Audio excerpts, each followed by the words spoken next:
Futures platform in my end of the field, and Digital Futures is very well known, but it's a very interdisciplinary field, so I'm sure not all of you know Digital Futures. It's a sort of democratic learning platform based in Tongji in China, in Shanghai. And they're kindly streaming this for us so that we can have very large audiences, streaming the YouTube, the Zoom channel, but also on paralleling it on YouTube and Bilibili. And we can't see the participant numbers there. So when it says that we are 30, of course, it's very different to speak, depending on how many people there are. But it's just to get us to know that there are these parallel universes. I have tried to be 4 in Zoom and 600 on Bilibili. And yeah, so it just gives you a sense of that the room can be bigger. Also, we have Xiao has kindly involved 2 of his PhD students who are helping us in Tongji to transfer questions from YouTube and Bilibili to the chat box. So when we are sharing the sessions, we will not only be discussing in this space, but there will be sort of another aura around us. Great. And Jerome and David, you are in 2 different spaces, or do you have contrasting office? We are in the same building, but if we wanted to have a good access to the network, we had to be each in our office. Ah, okay. Okay. It might be that you had this sort of like black and white Dalmatian. That would have been nice. We're not in the same office. Very good. Right. And Marie, are you in Aalborg or? Hi. No, I'm in Copenhagen. Yeah, my office is in the Copenhagen campus of Aalborg University. That's a bit confusing, but yeah, that's how it is with the universities in Denmark these days, right? Yeah. That even if they're named after one city, they may be located in a different city. Very nice. And Stine, you are in Copenhagen. I can recognize your Zoom background. Yes. Very good. Very good. So I'll just give it a few more minutes, and then I will introduce, and Paul will to start the sharing. And just also say that we have involved all our PhD participants to do the introduction. So we'll have lots of voices around the table today. Very nice.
Great.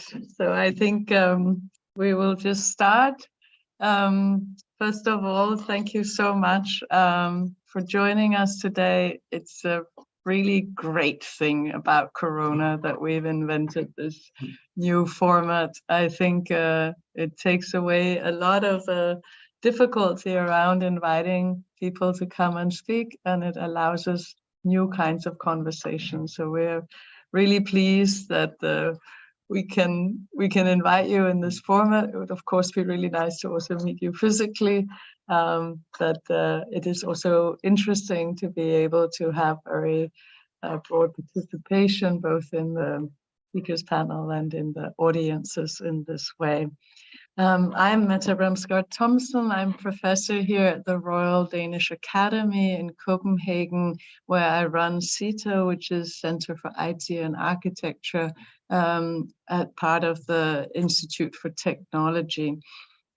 We are particularly interested in new methods of working with materials and have a sort of deep-seated technological focus.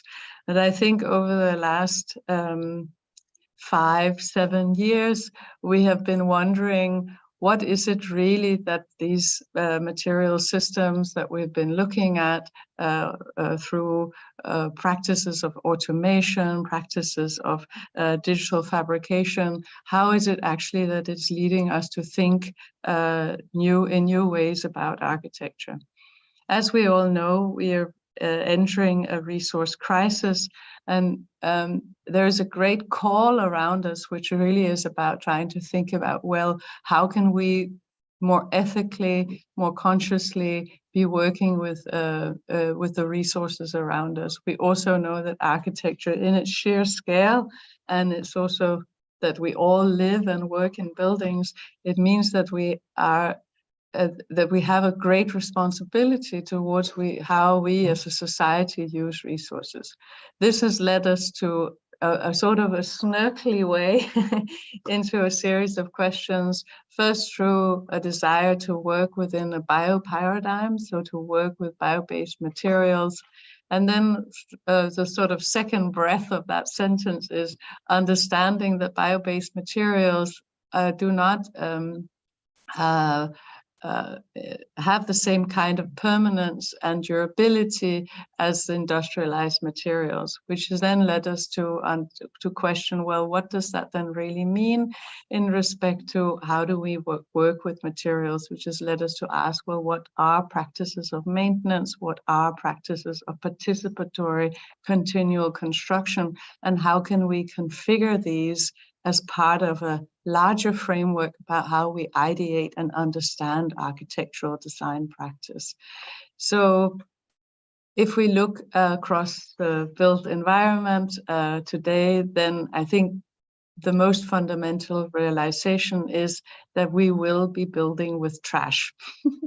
In the future, our building materials are the existing materials that are there in different forms, either as debris or as recycled components, as recycled materials, or through retrofitting in different modes. And this kind of realization leads us to think about, well, what is the durability and what is the time of architecture? How do we actually think about it? Of course, modernism was infused with these kinds of questions. Modernism was the moment where Mendelssohn drove 30 kilometers around the corner of the building, and he saw the architecture in a cross speed, leading to new forms of language. So it is not a new question for architects to wonder what is the sort of axis between time and construct. But I think what we are asking here is a sort of endured time in multiple different dimensions. One dimension being, well, how do we think about the actual material? How is the material enduring? What is its correlation to environment, to weathering? And how do we think about the materials not outside of an axiom of sort of permanence and eternity, but rather than something temporary? Another kind of endured time is the endured time of inhabitation and participation. So what does it mean when we start building buildings that might be temporary? Who is it that maintains them? And when we start lifting that page in the book, then we start also understanding, well, of course, maintenance and cleaning and restoration is part of any architecture in a continuous fashion.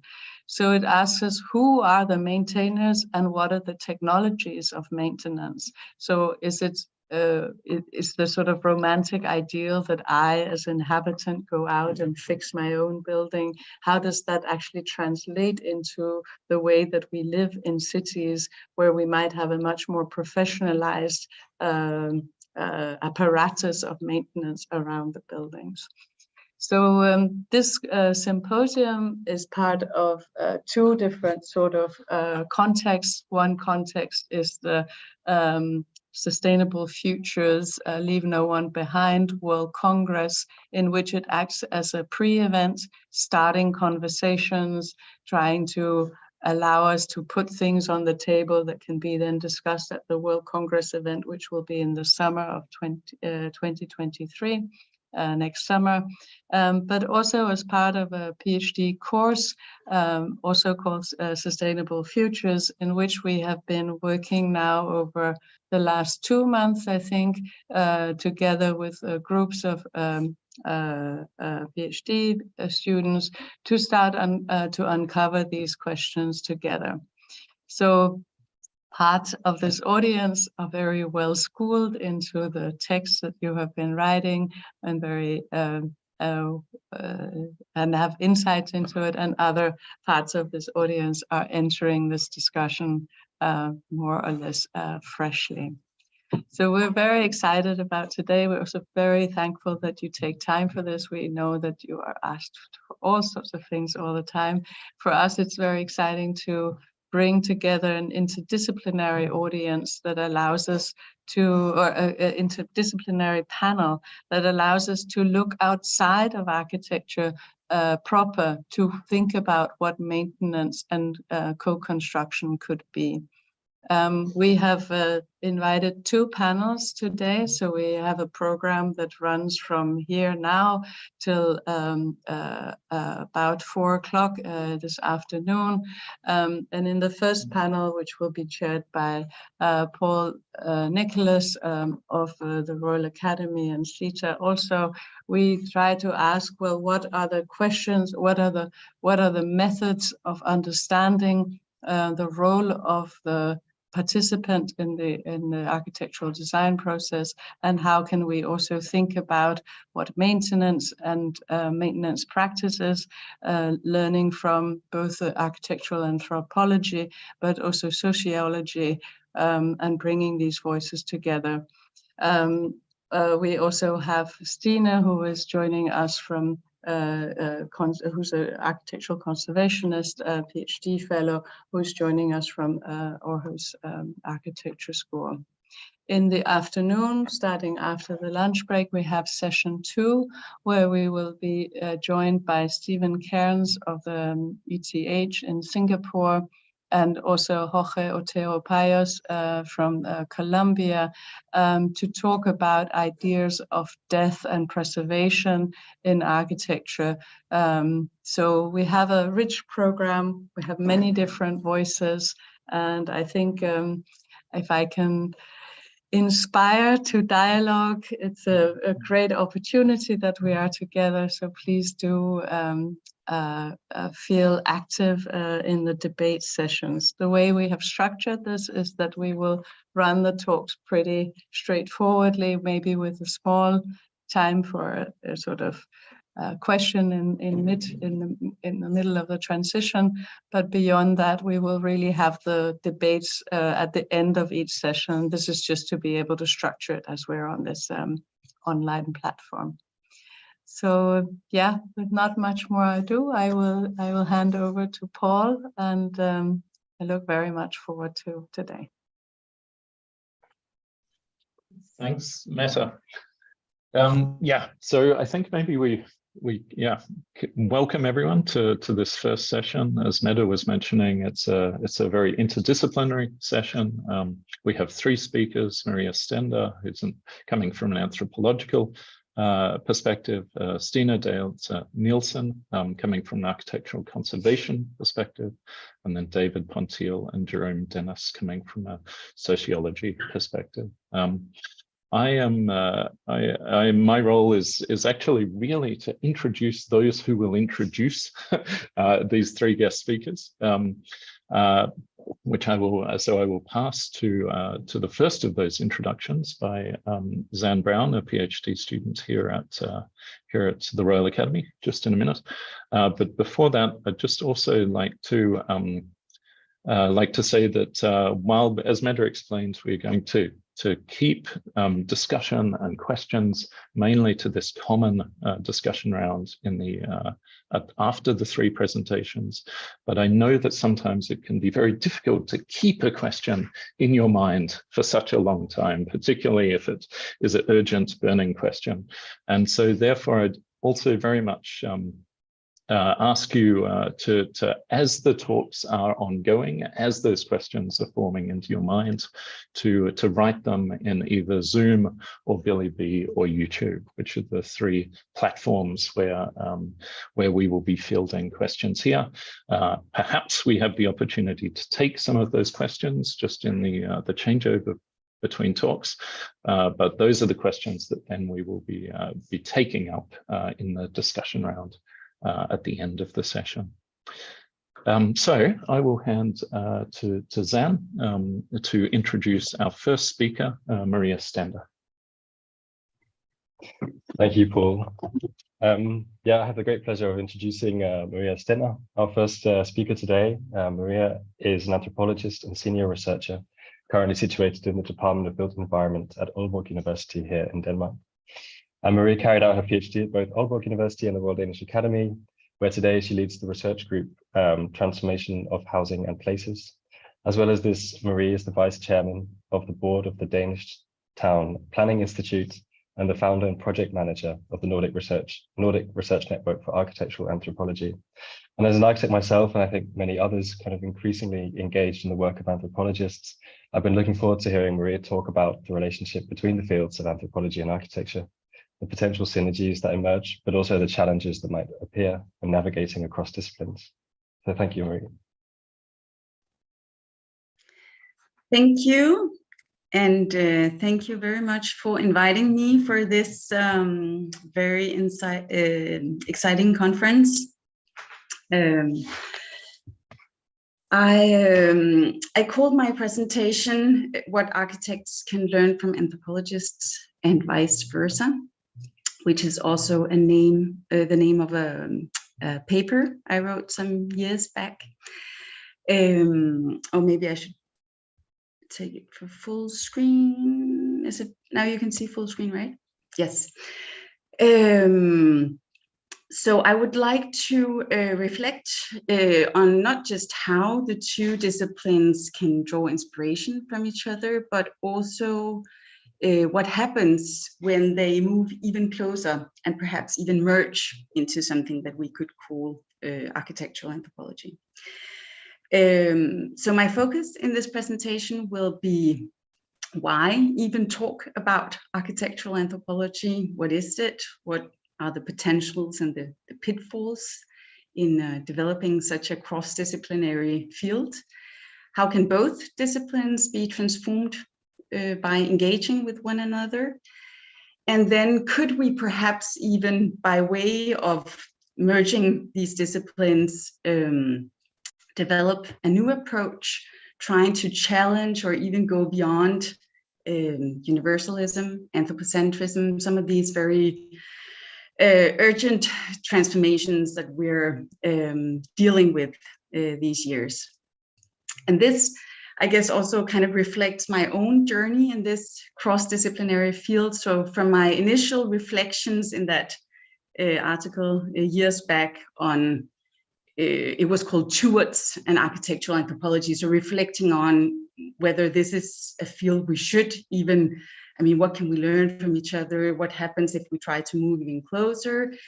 Then engaging in this Nordic network, editing a book together on where we try to look at what is actually going on already in terms of architectural anthropology and how does each of the two disciplines transform in this.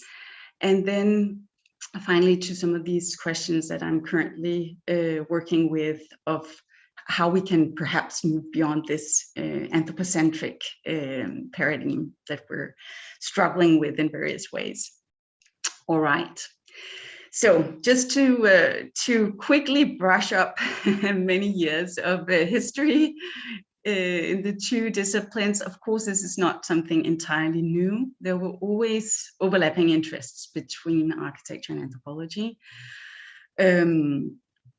Architects have for many years been inspired by what has often been described as vernacular architecture or architecture without architects. So various ways of building in different societies around the world.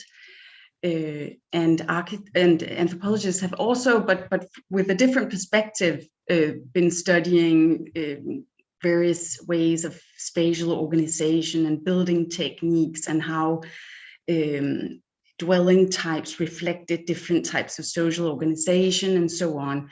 So in that way, there were always this kind of common interest, but especially focusing on what, well, at least architects often refer to as vernacular architecture. However, within anthropology, this concept has been questioned and problematized as one can say that it rests on some dichotomies between them and us, the West and the rest, between the modern and the primitive. And in that way, it can be said to reproduce some notions of others as being primitive or at least radically different. So lately, I and others working in this field have tried to, in a way, leave behind that idea of the vernacular and also say that we can study the intersection between architecture and anthropology in lots of different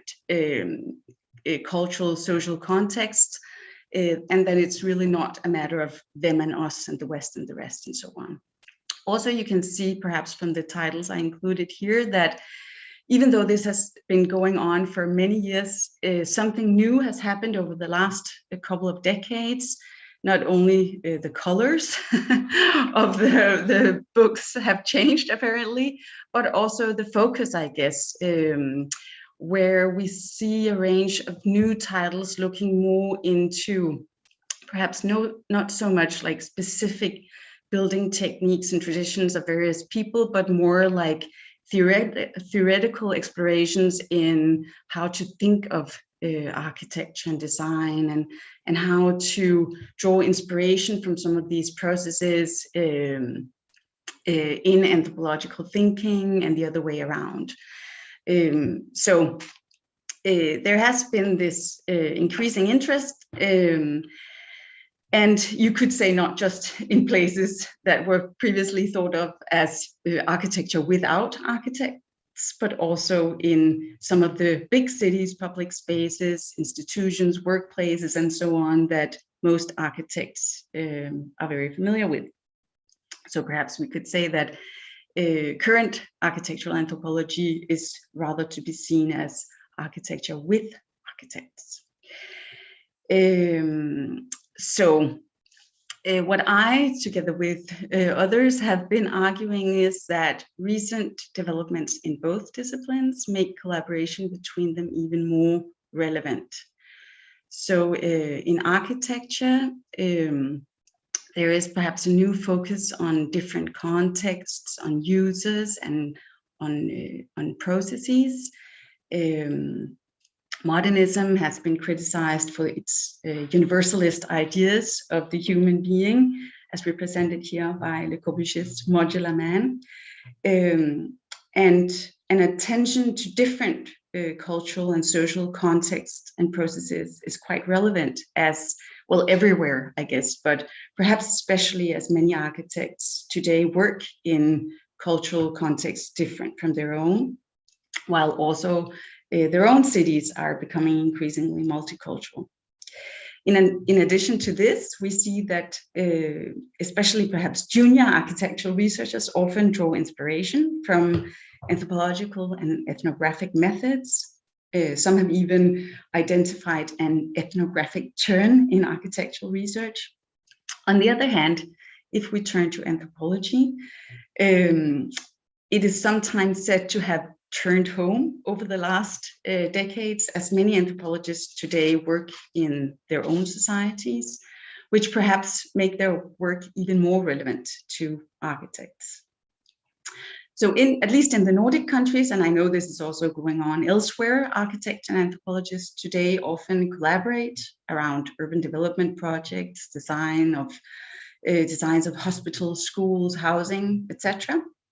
And furthermore, design anthropology has become a field of research and teaching. So also, furthermore, there is this increasing interest within the discipline of anthropology in working with our material surroundings, materiality, and so on. We have, over the last couple of decades in social science and human sciences, been talking about a material and spatial, lately also post-human turn. And here I think it's very relevant that we work with architects and designers who often have other tools to kind of grasp materiality and non-human, also non-human agency, I would argue. So a quote here from Martin Holbrook, who argues in an article that things actually do speak, but the problem often is how to hear them past all the things we say about them. And I think that's very much a problem many social scientists can recognize, that even though we want to focus on materiality, we often find it difficult because we're so trained in listening to what people say and what they do and so on. And I think that actually we can need some help here from other disciplines. On the other hand, we have this quote from Joan Trancho writing about, it's from an article called Caring Architecture, where she argues that rather than thinking of buildings as things, we should think of them as in terms of relationships with ongoing environments, people, flora, fauna, that exist through time as well as in space. And this changes the approach fundamentally. So here, you can say that she in a way suggests focusing a lot more on relationships. And I would argue that here anthropologists and other social scientists can actually help architects in that focus, because relationships is very much what we're trained in looking for and working with. Of course, it's also important to say that there are also some very difficult differences between the disciplines that we have to take into account and be aware of. The first one, I think that it's quite straightforward, the different styles and traditions of communication. And it's not to say that anthropologists do not use visuals and images and so on, we do, but the aesthetics and the tradition around it is quite different. And I think this may prevent people from even looking into what each other are doing. And at least it's something that we have to be aware of, that there are these differences. Perhaps a more serious difference is this thing about temporality, that architects are very trained in adding something new to the world. Even architectural researchers often, work through research by design, by putting something into the world and then seeing how it works. Whereas anthropologists are much more comfortable with exploring existing lived worlds. And of course, you could say that analysis and texts and concepts are also putting something into the world, but still there's quite a different mode of doing this. As Gemma Hunt writes, the ethnographer works in ever greater detail to ensure that she has got the present just right. The designer, or architect in this case, uses the present and uses it often imperfectly as a provisional leaping off point for reimagining possible futures. So there's something here that may be a challenge, but perhaps also a potential if combined in the right way. There's some noise somewhere, but I hope you can hear me anyhow. All right, then the last difference that I'm going to point to, it's slightly related perhaps, is the difference in normativity, where architects are very trained in having this firm sense of quality, as illustrated by this drawing, discussing what kind of building is best for housing and so on. And anthropologists, on the other hand, are very much concerned with trying to question such givens, or at least not bring their own sense of quality into the field, but rather looking for what is the native point of view, how do ordinary people see this, and so on. So there are also some quite manifest differences here. I feel this a lot in my daily work with the architects in my research group, but it's also something that can actually be, I think, a base for developing something interesting across these disciplines. So all of this was the background for why we initiated this Nordic Research Network for Architectural Anthropology. I did this together with a group of Nordic colleagues from both architecture and anthropology. And we decided that to try to launch this idea of architectural anthropology, we would not do a very strict definition of what it is, but rather try to explore and invite people to co-write. So this volume that we edited, several of the chapters are co-written between architects and anthropologists, exploring what can actually be done, how can they combine methods, theories, approaches in various ways. But a common trait is this idea that architecture here is not just about buildings. Of course, there are buildings in architecture, but it's also a mode of study and inquiry. So this was quite important to us. And on the other hand, we also wanted to show how anthropology is perhaps not just about inquiry, but can actually also join with and learn from the productive process. And then we asked this question in this book: how can architecture and anthropology then be transformed by engaging with one another? And you can read there lots of good perspectives on this in the book that is written by, we have contributions from a lot of different people, both from Nordic universities and architecture companies and so on, but also a few more international perspectives. But just a few points.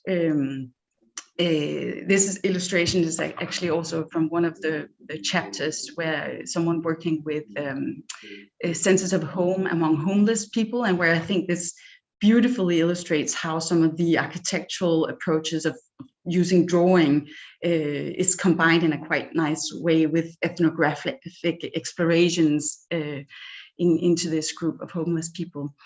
But as we write in the introduction, we see architectural anthropology as a way of developing both a more engaged, applied, and constructive anthropology on the one hand side, and on the other hand, side, a more critical, sound, and explorative architecture.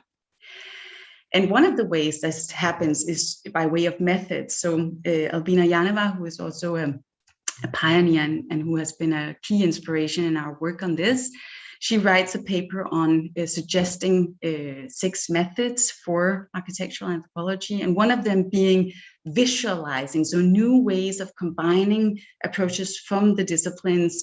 And as I think she really quite precisely writes here, these visuals often are quite powerful in capturing some of these occurrences, events, and situations that make the social graspable.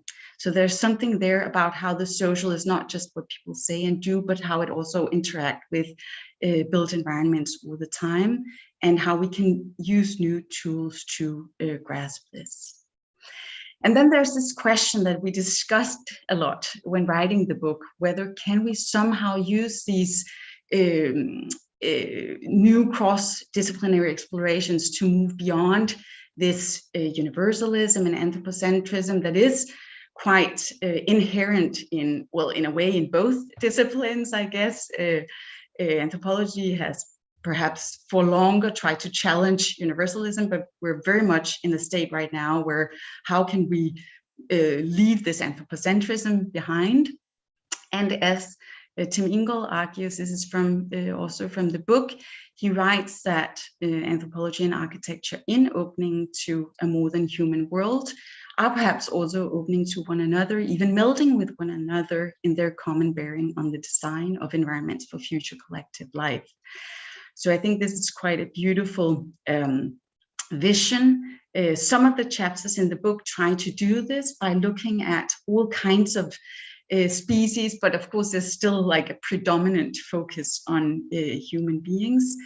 As we also write in the introduction of the book, architecture does not just concern buildings as delimited designed objects, but also involves mold, microbes, walls and views, sound and smell, legal and financial structures. So all of these interact in our ways of inhabiting the world, intervening in where and among whom we belong and how space is lived. Something that I find quite interesting currently is to try to work with concepts around unintended design, unintended effects of design, and also this concept of multi-species world making. So how we all the time also create worlds for each other. Yeah, there are a few quotes here. I'm not going to read them aloud, but I think there's some very interesting things going on right now as to how we can kind of change our perspective to not look so much at entities and delimited objects, but more in terms of these relations and how we always create these worlds for each other in a way. And I think architecture has quite an important role there. So I don't know how much time I have left. Okay, I'll just go on. You'll stop me. But a few brief examples here from some of my own ethnographic research. This is from the 8 House that many of you, I guess, know. It's located in Copenhagen, designed by Bjarke Ingels Group, the quite internationally renowned Danish architect. And I did an anthropological fieldwork there. It's a long time ago, 10 years ago or something, and moved in and observed how people did and how the architecture worked as a lived space and so on. And something I think was really interesting about this place is that it's this giant housing complex located in this preserved nature area, Amagerfælled it's called, and it was branded as this modern mountain village, which was what piqued my interest initially. I was like, how is it possible to build something so like massive and new and everything at one time and then brand it as this modern mountain village? But the brand was extremely powerful, and this is in Danish, but it was sold with this saying for you who wants to live in the city and in nature. So there was this very, in a way, very strong branding of the place. And actually, I found that people didn't just move into the house, but also very much into the brand. So they referred to this idea of the mountain village and so on. However, what was also really interesting in this field work was that that the architect had been very inspired by, he said when I interviewed him, by a mountain village somewhere in Southern Europe where the topography was there and you just had to adjust to it and so on. However, what I found out was that this also was really, it ended up being an ethnography of the financial crisis, I called it in one of my articles, because the financial crisis of 2008 really left imprints in this place and became very much part of how this place actually turned out, both in terms of architecture, in terms of the social composition of residents and so on. So this quote is from my interview with Bjarke Ingels, where he describes how this financial turmoil and the financial crisis just totally had made them change a strategy along the way.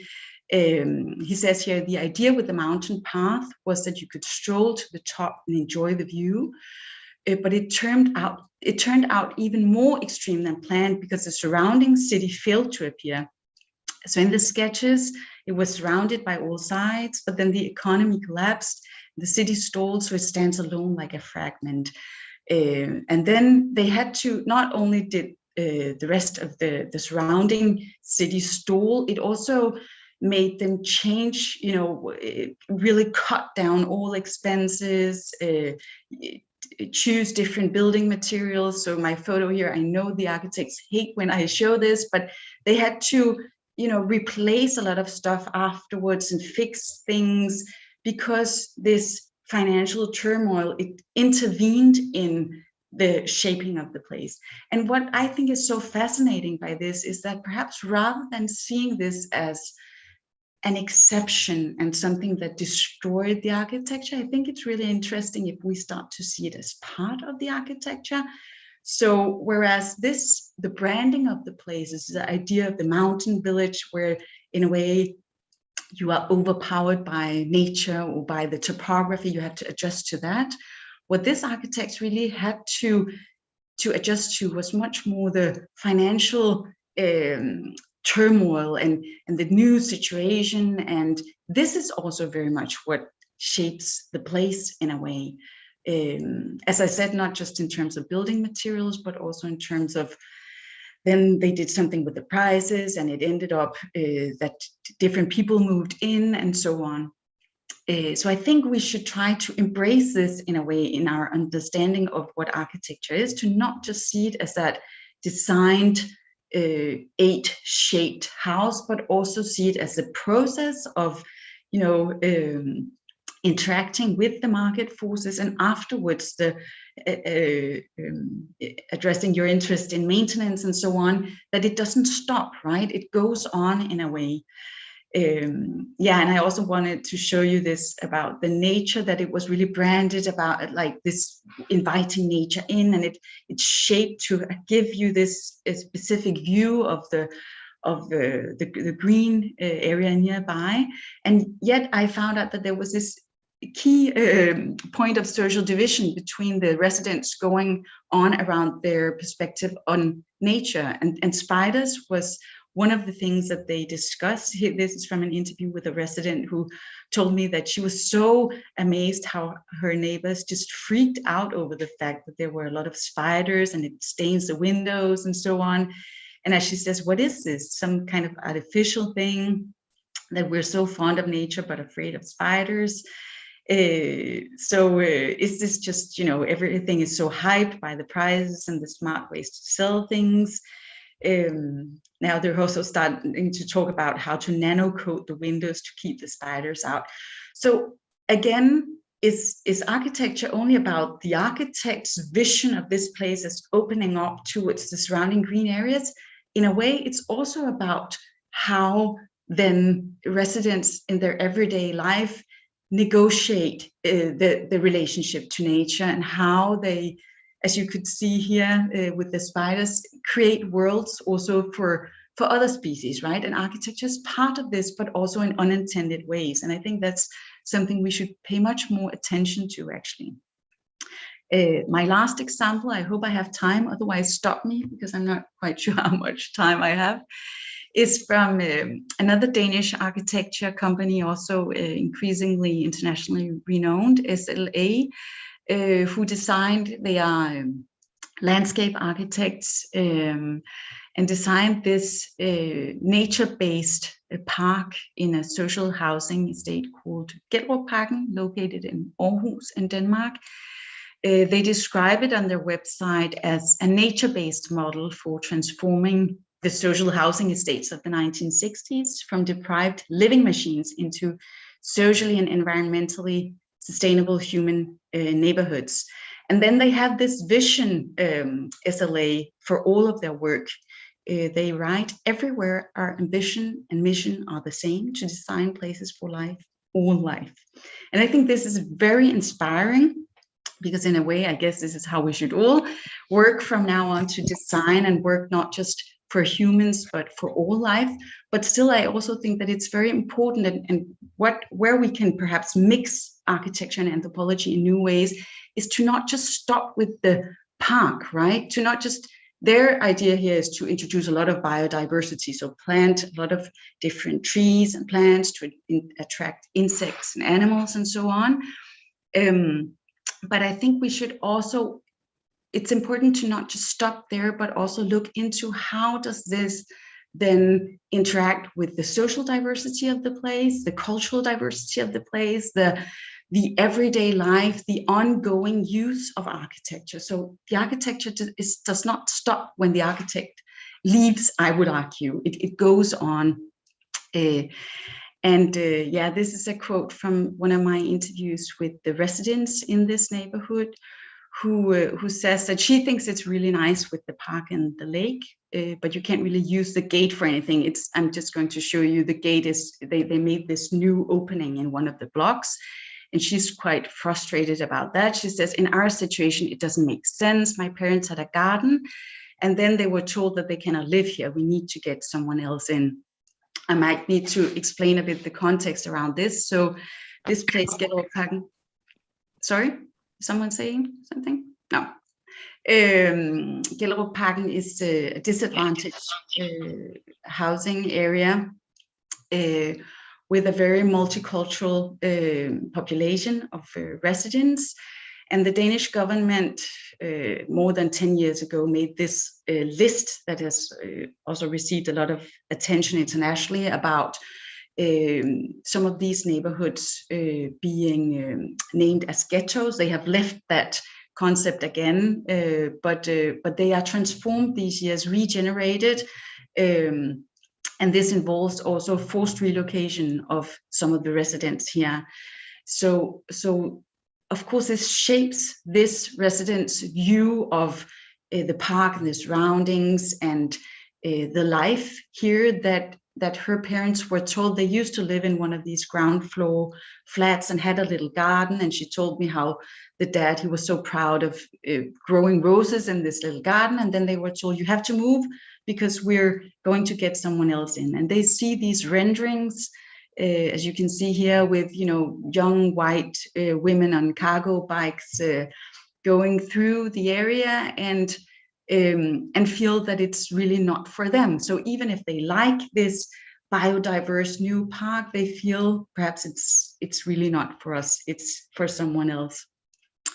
And of course you could say, is this the responsibility of the landscape architects? No, but I think it's really interesting to not just look at architecture as that delimited object or that delimited space, but something that goes on and relates to both the financial context, as I showed before, but here also in a way the political context. Another example of this where it also relates to the landscape. Yeah. Maria, sorry to interrupt. I play my timekeeper role here, Yeah. and just note that there's about one minute left or so. Okay. I will. The Sorry next one is the last. sorry to No, interrupt.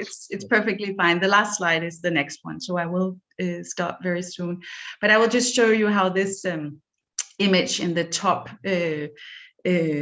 right corner here is from the pathway going through the park, where the landscape architects actually try to, in a way, integrate some of the multicultural characteristic of this place. So it's a quote from a local poet who is called Muhammad something, and they inscribed it in the path. And then some of the residents removed this Muhammad because they thought it's not right, it's wrong to step on the prophet's name. So this is just, in a way, a misunderstanding, you could say, but in a way, I think we should include it in our understanding of architecture, how, you know, unintended things happens and things work in different ways as different people, different species interact. Yeah, why did I include the picture of the seagull? It's also, you know, when they refurbish the buildings, they change the garbage system, and then people start throwing garbage new places, and then a lot of seagulls enter the neighborhood. And again, biodiversity is not just what is designed by SLA, it's also, you know, what happens, how we create worlds for each other all the time. Okay, I'll stop.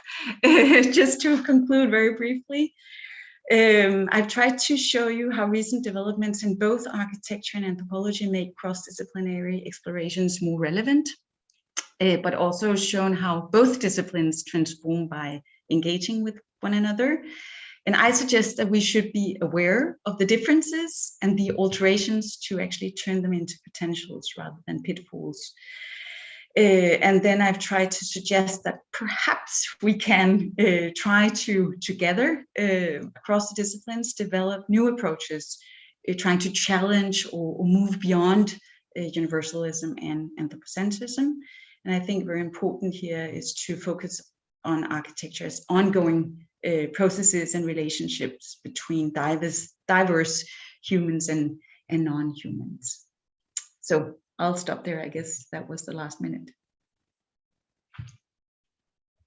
Thank you very much, Maria, for that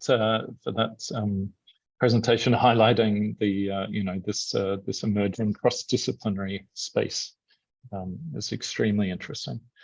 I will pass now to Torbjørn, who will introduce our next speaker.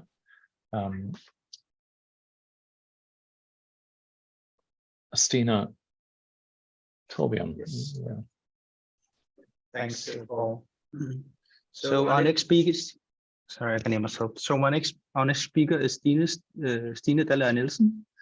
And Stine is a Danish conservation architect, MA, MSc, ARB, and a PhD fellow at the Aarhus School of Architecture. And as an architect, Stine has worked internationally in both UK, Denmark, and India with practices such as Filton and Mawson and Bertelsen and Shipping architects.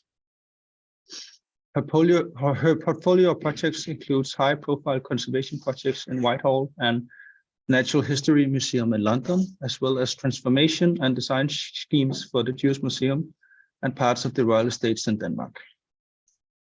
Stine's research interests and PhD regard the gerund of building as practice and object, and how its affiliated formal and informal processes may hold potential within a sustainable architectural discourse. Her thesis explores potential overlaps from the perspective of formal and informal building practices, in which anthropological methods are used to form a practice-based view on sustainable architecture rather than focusing on fabric only. Stine's presentation will regard work in progress on her thesis, Sustainable Architecture as a Cultural Practice. Thank you. Yes, thank you very much. I'm just gonna share my screen.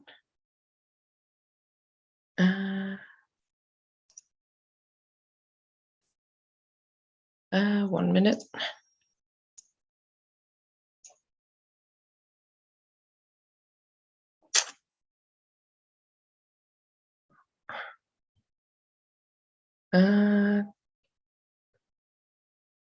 Where is my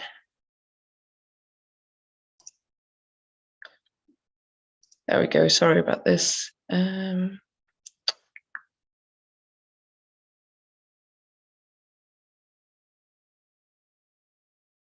Right, here we go. Good. Then I'm all set. So thank you for the kind introduction, and thank you, Mette and Paul, for giving me the opportunity to present today.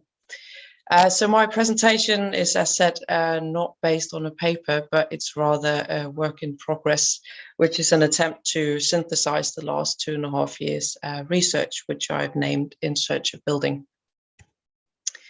So during these next 30 minutes, I will start out by presenting the aim and objective of the thesis, and also the presentation, followed by going into the challenges of theorizing and examining building practice. And then I'll go through a few select case study findings, and then finally wrap up by presenting some preliminary main points of the research. So what's it all about? Well, in brief, my thesis, Sustainable Architecture as a Cultural Practice, examines the constituents of informal building practices as an offset for reformulating sustainable architecture.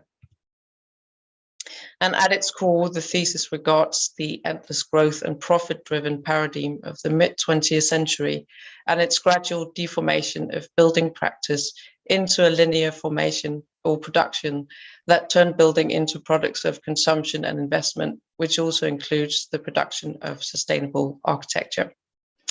And the research therefore proposes a shift in the ontological base of sustainable architecture by exploring sustainable practices which are intrinsic to building, whereby it digresses from the formal processes of certification-led sustainability such as DGNB, and then to examine the sustainability of informal building practices within a frame of degrowth, new materialist theory, ecofeminist thinking, and the research will then peel back the formal layers of production to investigate sustainability from a building perspective through practice-based interviews and case studies, and whereby it draws on the experience and know-how from self-build and building conservation. So in short, I've looked at processes, the in-betweens of buildings where organisms of human and non-human entities interact and affect one another as an architect using social sciences to gain further knowledge or broaden my perspective on building. And the thesis has worked to answer two main questions. How may a study of building as a cultural practice offer renewed insights to the contemporary discourse of sustainable architecture? And the sub-question, how can sustainability inherent to building be highlighted and strengthened in the current sustainability discourse? So in the next section, I will describe the process of examining building as equally an object and a practice, which has come to be known as the gerund of building in my project. And I will also talk about how to examine the in-betweens of building, the cacophony of voices that contributes to becoming and retaining of structures beyond their initial intention of shelter. And then finally point towards the missed opportunities in sustainable architecture, or try to anyways. So my issue of building practice and theory. Prior to setting out my own fieldwork, I needed some kind of methodological frame and precedent for researching building practice methods. And it was methods that equally were able to address both material and processual aspects as a type of a building whole. And in the thesis, this is gradually developed as the gerund of building. Building is equally a noun and a verb, which is purposefully used for addressing this dual nature of building as equally a practice and an object. But I really struggle to find this dual nature anywhere within current practice frameworks. Here's the RIBA plan of works, which is very British and comprehensive, and to its right is the best version I could find of a Danish equivalent from Byggeriets Faser, which is a book, Stages in Building. And both are obviously very operational in their layout, which is also reflected in literature and writing on building processes. They emphasize the efficient execution while speculating in optimization rather than in actual building and building use, which is mostly referred to as an operational stage, where construction ceases and the schedules end. And if you want to add a bit of sustainability to these processes, you simply add further structures such as these, which are the life cycle analysis for calculating material carbon footprint to the left, and the DGNB certification schedule to the right. And for those of you who don't know it, DGNB is the primary building certification, or at least what the government is driving for certifying sustainable buildings here in Denmark. So in a simplified version, they look like this together: 2 smooth assembly lines for building with a bit of green sprinkle on top.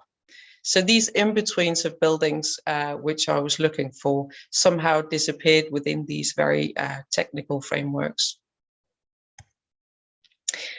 And instead, I decided to start somewhere else, which is probably very architect-like. I returned to the idea of the primitive hut and the beginning of building, with the hope to obtain some kind of untainted and pure state of building, because I wanted to know about the journey in building and aspects which belong to building and not necessarily its systemic realm. And here I just have to make one of these short historic notes, which might seem a bit dry, but which I found really thought-provoking when it was presented to me. But yeah, I'm a conservation architect, so let's see. But because I wanted to address informal building, which also included the people building, and yet they were all strangely absent in much of the architectural research, as this mainly regarded the built result and not necessarily the result getting there.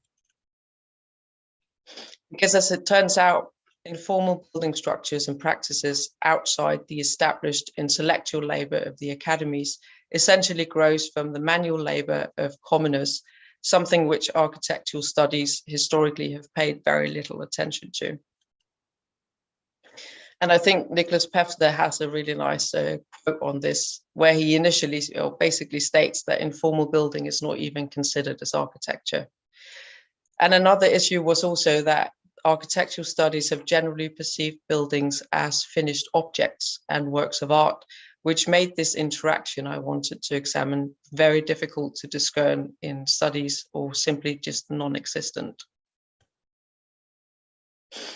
But during the late 19th century and early 20th century, architectural preservationists started documenting bricks and mortar of the overlooked informal building, while social sciences such as cultural geography, archaeology, ethnography, and anthropology put life into them by studying the builders, their livelihoods, and everyday lives as a part of building.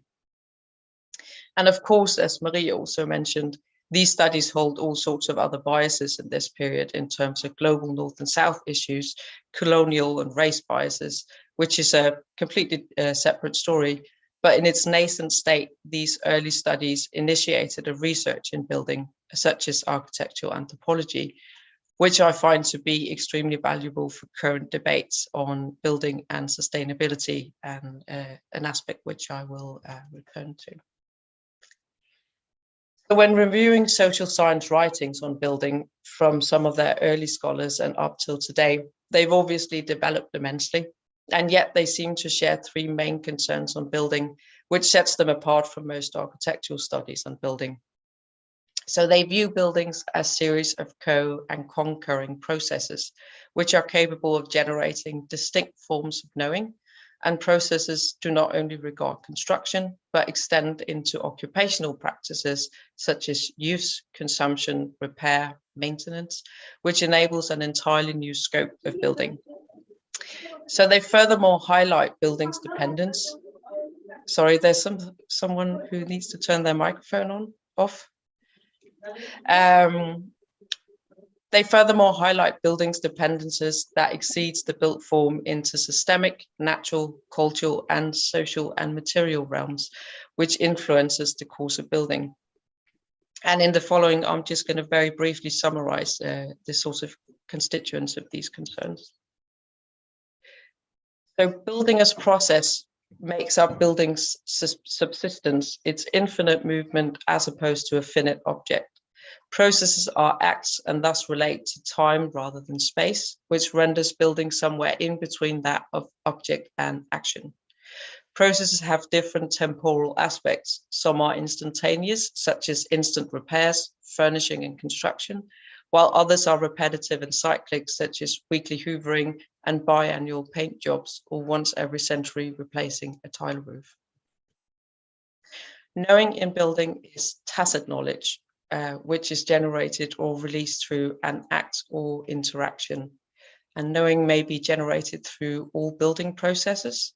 And knowing in building has traditionally developed as and transferred as intercultural, interdisciplinary, and interspecies acts constituting the assemblage of building. And this diversity is also what makes it very difficult to grasp and formalize as knowledge. Dependencies record environments with which building is situated in and depends on. And dependence equally makes building contingent and uncertain from the limited ability of controlling these externalities. And dependencies are also defined as cultural and social, systemic, natural, and material.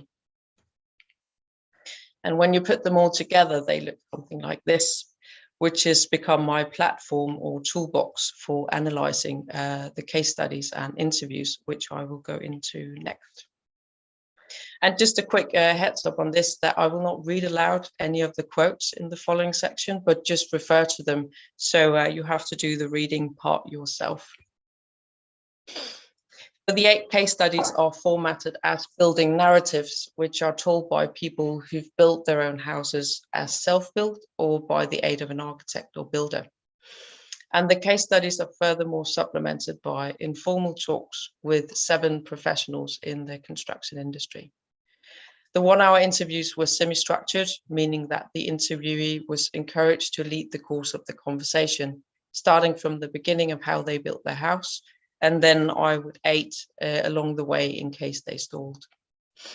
And obviously this relative freedom led to a variety of topics and themes being introduced during these interviews, which equally regarded private matters on building and more general aspects and afterthoughts which had occurred from building. Some topics shifted based on people's roles, whether they were clients, architects, or self-builders, and others appeared as more general across the cases. So in the following, I will share some of the findings from these cases, which best lends themselves to the theme of today, which is the entangling between resource making and living. The processes ranges from problem solving and experiments during construction through to consumptive processes such as furnishing, cleaning, maintenance, and repair during occupation. A variety which also express a range in building and an arbitrary undercurrent of processes, which is perhaps not usually considered to be relevant by architects and contractors. And here are a few examples of these processes of Karina, who's a mason, who makes several attempts to build specific features on her house. She doesn't use any drawings for this. And Lucas's annual maintenance of his homemade green roof, while Peter, a client, describes the process of gradually occupying their new first floor of their house. So the current conquering nature of processes also make building non-linear, which creates an almost embedded uncertainty during these processes. And here we have Peter, who's an architect, who describes how he's gradually come to terms with this uncertainty through years of working on construction sites. And something which is actually becoming less and less within larger architectural practices, as site work is either overseen by the contractor or restricted to a few specialists within the practice. So it's not a general knowledge anymore. And this causal disposition of building also makes it very difficult to manage minutely why processes often occur in cycles of work, which allow for intermediate evaluations of insights and issues to be aggregated or removed as building proceeds. And while potentially being stressful, this nature is also accepted as kind of a giving, in building, aspects which are related to time and site, as here by Margaret and Peter, and their old farmhouse, which cannot be rushed if the best outcome is to be reached in their building process.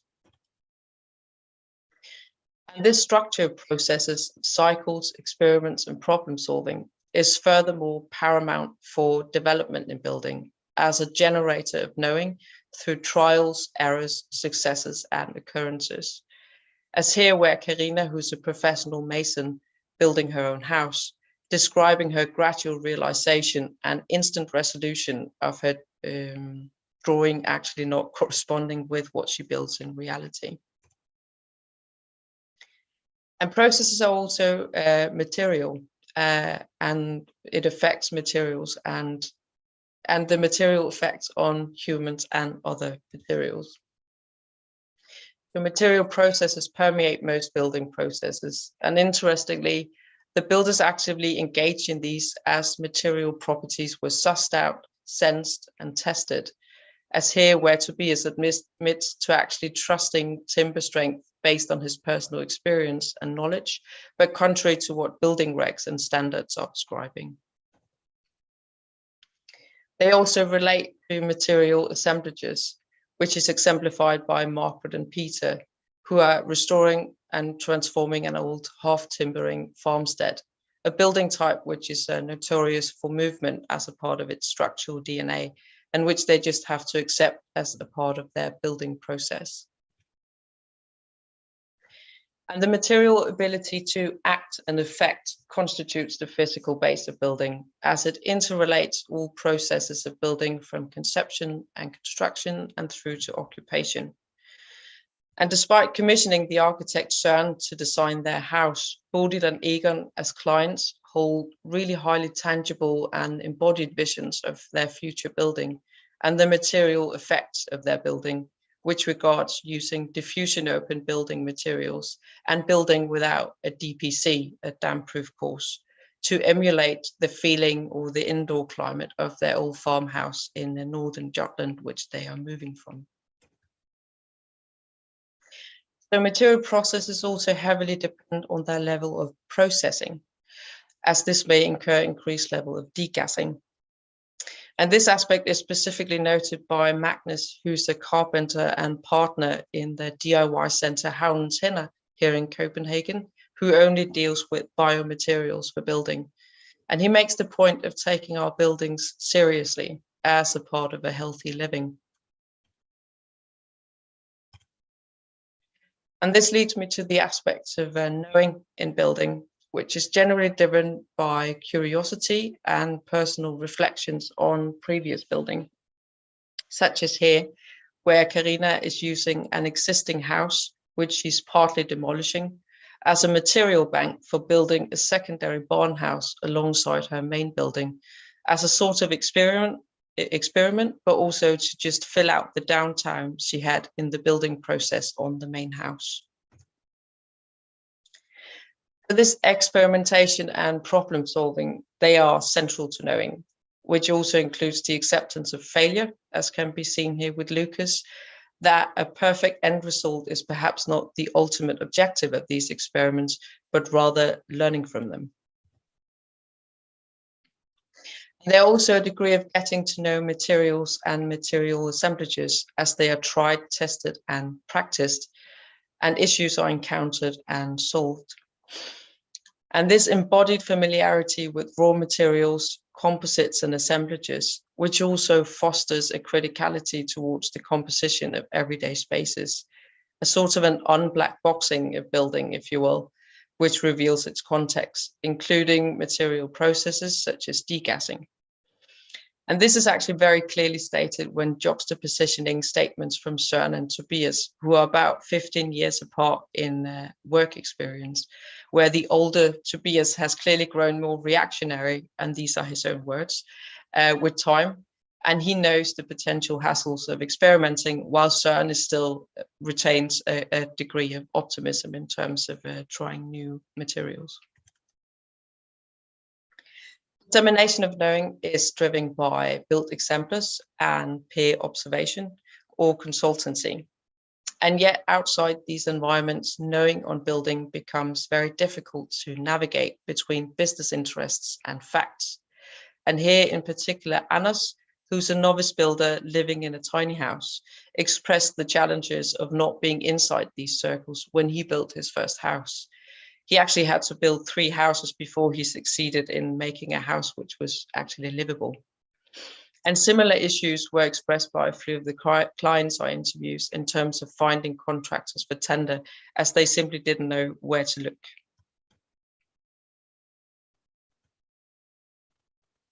And then finally, material dependencies, which are mostly not related to the physical material itself, but rather to systemic realms such as statutory and economic environments, which the materials exists in or belong to. And perhaps it's this distance from the act of building with the material which makes monopolies, patents, and standards impede many of the building processes which I've described in the earlier slides, as they somehow introduced outside actors to seemingly simple operations of assembling and joining materials, which really makes it difficult to try something outside the set systems, as described here by Tobias on his experience with diffusion open materials and diffusion open products, and how you actually cannot combine them legally. But also in general construction, and I'm sorry because I'm wearing a little bit off the material track here, but I found these 2 quotes really telling for the conditions which these systemic dependencies create for building, which are essentially not for the gain of building. And the first one is from Bodil and Egon, the clients, who talks of the difficulties to obtain a mortgage for building because their house differs from a standard layout and it's placed in a rural suburban area in Denmark. And the second quote is from Tobias, who's an architect, who essentially addressed the same issue of linearity and standardization in financing building, which makes doing something else than standard very difficult. And doing something else than standard actually means renovation as well. And Peter, who's also an architect, shares this choir as he consults a colleague while building his own house, that these systemic dependencies also deter people from experimenting, even professionals, in terms of just avoiding the risk.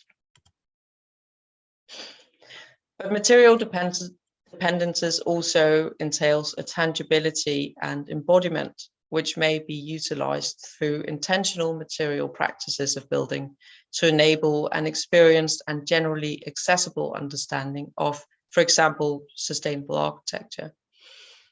But also of the earlier issues raised of the contents of our building, degassing and diffusion open materials that very directly affects our bodies. And I'm just going to read this last one out loud from Anna's. I think that when we experience it on our own bodies and homes and relate it to everything about climate change and how we play a positive role in the world, it becomes, I think, less abstract. We realize we're doing it ourselves and we have the ability to do it and understand how things interconnect and relate. Then it's not some large, strange, technocratic, big scale something out there. I didn't just build a random shed. I've built myself an independent life. It's not because I want out of society, and still I want out from the society which has shaped me to become a type of person who's not particularly climate competent or competent of doing much more than learn and complain. You know, there wasn't much more I could do. I could go and buy stuff. Man, I'd rather create ripples, but I felt like I had to be capable of something else than I was to do so. And then what did we learn from all this? But first and foremost, I was very surprised to learn that the vernacular building practice, a term which I'd intentionally abandoned during the course of my research, is still somehow alive and well, not as historic or romantic practices, but as informal, critical, and speculative practices of building that quietly questions the status quo of large-scale building. Everyday practices occurring unnoticed, processes of knowing, experience, and reflection, which we never really hear about, or perhaps we do not listen carefully enough. And because these voices represent a connective tissue in building, as co-actants alongside the material world of building, which the industry seemed to have long forgotten or suppressed. Building as a co-constituted organism of human and material processes.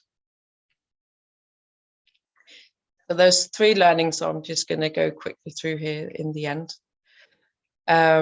Learnings on time and building, learnings on knowing and access to knowing and building, and learnings on dependencies and buildings.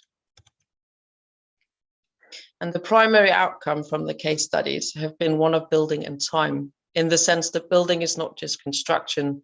In fact, comparing to the average of 1.52 years building time for all the cases, to an average building lifespan here estimated at 80 years, which is an average within the LCA analysis.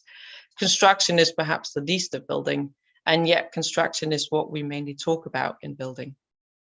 So there's something about our current plan of works which I think needs changing, because once the lifespan of an entire building becomes visible, it's also a force to be reckoned with as an actant in building, both before, during, and after construction. And the same goes for the relations between co- and concurring processes of building. And while I'm aware of programs such as Project, which are capable of visualizing similar things, there are also aspects of intensities and overlaps which may be further explored in terms of planning and managing building, in a way which also enables a development in building which is not necessarily market-led, so actually leaving time or leaving space for the experimentation I was talking about earlier. And this leads me to learnings on knowing, which regard the post-construction processes, where I've paid particular attention to 2 sets of processes. On one side, maintenance, repair, and reuse, and on the other, extension, adaptation, and refurbishment, which all in different ways serve to extend building and material lifespan. So repair, maintenance, and reuse are all processes dedicated to extending the material life of building by material maintenance or repair, or by material relocation, reuse. Upgrade, adaptation, and extension processes are dedicated to extending the building's life through occupancy by realigning the material building to occupant needs and preferences. And all processes represent inherent strategies of preservation that essentially happen on their own account through the interaction between material and occupant, but which could also be fostered within the building design, not as a separate building service, but as an integrated aspect of occupancy. So buildings relate to occupancy, which includes occupants who are not builders, and perhaps do not wish to be so. But yet, Magnus from Havnens Hinder has a real fair point here on responsibility and interest, which is also mentioned in several of the interviews I conducted. Because just as well as being aware of what we put inside our bodies, what we eat and drink, we also hold a responsibility for how we live, the environments we create, and how they affect not just our bodies, but our planet. So as a minimum, a general knowledge of building, just as on dietary requirements and health, is a huge miss, as knowledge would also prompt an occupant and client criticality towards what they actually live in. And finally, the big one of building dependence, because building does not only increase temporally, it also increases in extent. And the current state of building is not just an isolated profession and an industry gone awry. It's the product of a greater context of dependencies, setting the scene for the performance, operation, and practice of building. So the motivation behind these dependencies, whether them being statutory, monetary, or cultural, need to be addressed as to their beneficiaries, because the 40% responsibility is not one of building alone, it's also one of dependencies. And to summarize the wrap up, the perception of building has a temporal aspect which needs consideration in terms of design, construction, sustainability, and post-construction processes such as maintenance, repair, reuse, extension, adaptation, and refurbishment. And they may be strengthened by perceiving the gerund of building as an invitation to assume a shared responsibility of building, Perhaps we're not all builders, but most of us hold capacities for caring, learning, and building healthy relationships between humans and buildings as life conditions, not lifestyles. And that leads me to a final quote from Lucas, who's a self-builder on Friland in Jylland, and he's an architect and actually used to study in the School of Aarhus. I define it as life conditions rather than a lifestyle, a term which I tend to avoid. Lifestyle, I find, lends itself to a visual identity, a certain look, a certain way of eating, and that's not what I mean. I mean life conditions, the conditions living here practically, socially, and financially enable us to do things, but the lifestyles is of no interest to me. I actually think it's a healthy relationship to be in. The fact of knowing what you're living in and a dwelling which isn't something just happening out there. It consists of materials that somehow needs looking after, not because we all need to be caretakers or builders, but still I think it's a good thing knowing your house somehow, taking some form of responsibility for it. In general, I find people have become quite distant from their homes. Thank you very much.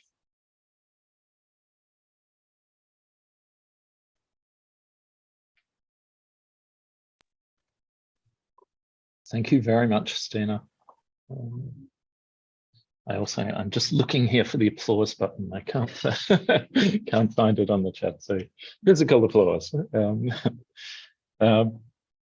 So I think just to keep us on track, we move directly to our third speakers, and I invite Ruxandra Chodia to introduce our last speakers in this session, David Pontiel and Jerome Dennis. Thank you, Paul. It is my pleasure to introduce our next speakers, Jerome Denis and David Pontiel. Jerome Denis is a professor and researcher affiliated with the Center for Sociology and Innovation at MIN Paris. His research focuses on the invisible work around operation related to data manufacturing in various sectors. A second topic of interest investigates maintenance practices together with David Pontiel. David Pontiel is a sociologist affiliated with the Center of Sociology and Innovation at MIN Paris and research director at the French National Center for Scientific Research. His research sits at the intersection between science and technology studies, workplace studies, and anthropology of writing, with particular focus on the evaluation policies of scientific research. In their joint research, Jerome Denis and David Pontiel are investigating the policies of maintenance practices, which encourages a growing interest in maintenance and repair studies. Their research focuses on the fragility of materiality by emphasizing maintenance activities in an urban setting. Notable contribution in this field are material ordering and the care of things, which looks at the maintenance of Paris subway wayfinding system, the multiple walls of graffiti removal, maintenance and urban assemblage in Paris, the book Little Sociology of Signage, and recent publication, and I don't speak French, but I'm going to try my best, Leçons de Choses, translating to the care of things, which focuses on the politics of maintenance.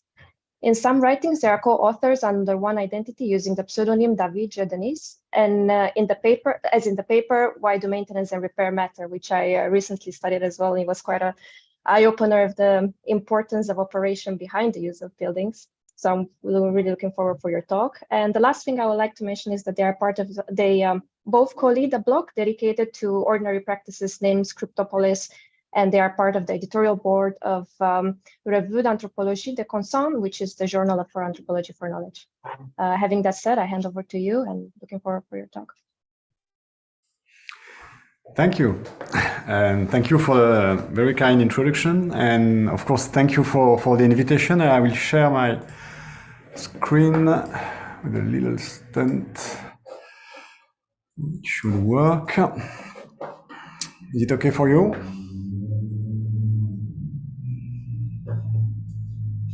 Okay, so I can't see you anymore. Oh, you're in the other side of the other screen. Okay. So thank you very much. Today we want to discuss maintenance and its particular relation to time. So as you may understood in the previous presentation, there is of course a lot of interesting studies and reflection on maintenance and architecture. And I'm thinking, for instance, of the book of Hilary Semple, Maintenance Architecture, or or architecture maintenance actually, or the book of Stewart Brand, How Buildings Learn, the work of Ignace Trebel, of course, and the work of two French architects. I don't know if you know them, Becca and Lemoine, did really nice work and films around, for instance, one house designed by Rem Koolhaas. But since we are absolutely not specialists, we thought that it was a better idea to talk about maintenance in general in order to initiate an open conversation. So broadly speaking, maintenance can be understood as all the practices that are carried out to make things last. In this sense, maintenance gathers activities that directly deals with the condition of duration. Maintenance makes a specific duration happen for objects. But what is at stake exactly in this seemingly trivial expression, making things last? How time is concretely apprehended in maintenance work, how duration is enacted by it. These are, of course, very broad questions, and we won't provide exhaustive answers. Still, we want to explore these issues, and we will do that by pointing towards two quite different directions. First, we will question the peculiar pace of maintenance. Maintenance is indeed a very concrete activity, of course, which goes through a certain rhythm that is worth examining, especially in a world that seems obsessed with innovation. And second, we will shift perspective and try to understand how maintainers deal with time as something that objects themselves do experience, so to say. And we will show that this specific time is a concern for maintainers, since making things last implies to confront with the way things evolve, and sometimes even struggle against this material temporality. Here, time is not a property of work, but a matter of concern, something that is to be tackled, something maintainers have to compose with. So, the first temporal dimension of maintenance we want to discuss pertains to its particular rhythm. This rhythm is interesting because it highly contrasts with how we tend to think about technology and especially in innovation. It contrasts in two main ways. First, the very pace of maintenance is at odds with the master narrative that articulate progress, digital technology, and the so-called increasing acceleration of social life. As Jackson nicely puts it, maintenance is the slow underbelly of modernist stories of speed and technology. For instance, one could tell two different stories, at least, about optical fiber and high-speed internet. Of course, one can insist precisely on the incredible speed of internet connection and the dramatic acceleration of our lives. I've been subject to, since we are able to download large documents or videos almost instantly, and of course doing what we are doing right now, which is Zoom. But we could also talk about the experience of these technicians who install and maintain these tiny, fragile cables. This is a huge issue in France right now, the state of these cables, which are quite fragile. And their work is quite slow and routine, actually. They do not evolve at the speed of light. And there's two important things that we should consider about these stories. First, the second one, this one about the technicians' slow work, rarely appears, if ever, in the narratives about technological progress and the so-called digital society. Yet, and this is the second point, these two stories are directly connected. And even more, the first one depends on the second one. The quiet rhythm of maintenance work is the very condition of the continuous speed of internet at home or at work. Maintenance should thus be seen as something that is deployed through punctuations, furtive moments that unfold in the interstice of the life of objects and infrastructure and buildings. And if you shadow technicians like these ones, you'll discover that these punctuations are never completely different, but never completely identical. Maintenance interventions form a daily pulsation whose rate oscillates between the regularity of planned operations and the surprises of unpredictable deterioration that must be dealt with on the spot. This pace of maintenance also contrasts with something else. And this contrast emerges from the very idea of continuity and mundanity. As just said, maintenance is a routine activity. It is meant to avoid dramatic interruptions such as important failure, breakdown, or accident. This means that putting maintenance to the fore, take it as an entry point for the reflection and the analysis, is very different from focusing on repair and reparation only. Repair is a very interesting and seductive notion, of course, yet it can participate in neglecting, if not completely erasing, maintenance activities, since it draws attention to exceptional situations.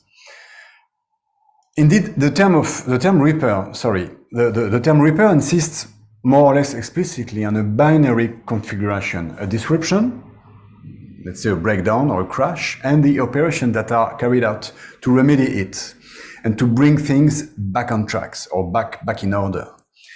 Maintenance, on the contrary, insists on situations where nothing seems to happen. This is actually the goal of most maintenance work. It makes everything happen as nothing were happening. And this is what the artist Mirle Laderman-Ukeles here, this is what she has shown through the numerous performances she conducted under the name maintenance art, which she coined. Here, for instance, you can see her rubbing and wiping the marble floor of the outside staircase of a museum in Connecticut in 1973. And for this performance, she spent 8 hours, the length of a regular working day, washing this floor, while the visitors who walked down the staircase continuously left traces of footsteps that had to be wiped clean again and again. And as she tried all over her career to decenter the signification of the artist's gesture, Ukeles clearly stressed out what maintenance is about. Nothing exceptional and nothing heroic. An unnoticed activity that doesn't matter to most of inhabitants of big cities in the US, yet a crucial operation that allows the daily life of these very persons to go on smoothly. And to borrow the terms of Deleuze and Guattari, maintenance is a kind of refrain, a ritornello, ritournelle in French, something that produces sameness throughout the small differences of repetition. So, through this first temporal dimension, we understand that maintenance, in the large sense of making things last, consists in cultivating duration through radical presentism. This, again, contrasts with the notion of repair. Indeed, to maintain, unlike to repair, has to be conjugated almost exclusively in the present tense. Considering that a thing that has been repaired in the past tense implies it can stay at rest, at least for a while. It doesn't need to be repaired again before the next breakdown. Maintenance works another way. Just because something has been maintained does not mean that it should stop being maintained, of course. On the contrary, maintenance has to be done again and again, even when nothing seems to happen, or rather, so that nothing seems to happen. And as Pierre Kay wrote in his book Durer in French, which means to last or lasting, to build duration consists in transforming the instant into the now. So now in French is said maintenant. So maintenance and maintenant is really proximal terms. So transforming the instant into the now in shifting from the instant, which means instance, etymologically that which does not hold, that which is not stable, to the maintenant, the now, the manu tenere, to that which one holds tightly in one's hand, la main in French, so as not to let it escape. Okay, let's move now to the second temporal dimension that is quite different, since it concerns how people who strive to make things last deal with the time of matter. Maintenance, indeed, deals with material fragility and the tendency of objects to wear down, disassemble, and eventually disappear. In other words, maintainers shape duration by struggling against the time of things themselves, which is the time of transformation and decay. So time is not so much produced or constructed here as it is problematized. To explore this question, we revisit some of the literature on maintenance and repair, including our own research, and we identified different ways of dealing with time as a practical, political, and moral issue. This problematization of time can be seen as 4 forms of maintenance in which the seemingly mundane expression making things last appears as a more subtle, complex, and multiple than we would have expected. A first form of maintenance is at play in situations where duration is mainly a matter of slowing down. It is especially present in the field of heritage conservation and artistic preservation. This maintenance enacts a relationship to time within which the eventual disappearance of objects, or rather their radical transformation, is considered inevitable. In these cases, the sole aim of maintenance is to postpone such vanishing, not to completely avoid it. This has been remarkably documented by a colleague, Fernando Dominguez Rubio, who explored the great amount of work dedicated to the conservation of Mona Lisa on the left on the slide. Actually, this well-known painting is equipped with sophisticated instruments to control its environment conditions, such as humidity rates, light, heat, pollution, and so on.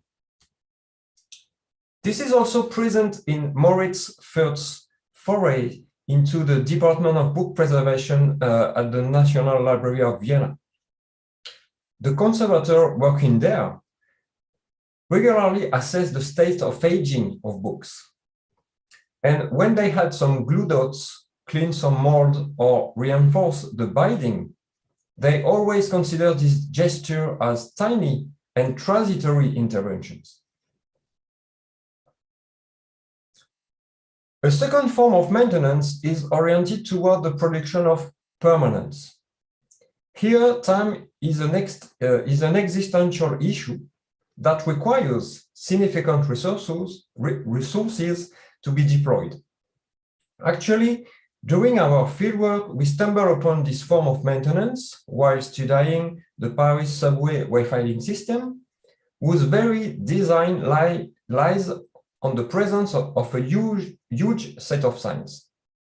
Signs that need to be constantly supervised and taken care of in order to remain in place permanently. Surprisingly, such maintenance is also at play in the case of Lenin's body preservation. As a colleague, Alexei Yorshak, shows in his fascinating study, the preservation of this human body came with several adjustments. Its grease has been removed and its fluids are regularly changed, while its skin has to remain elastic.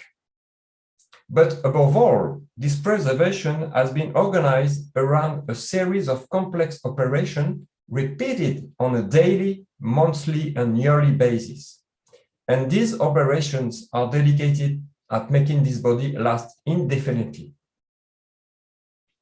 In these two contrasting cases, the struggle against decay is harsh and maintenance is quite pretentious.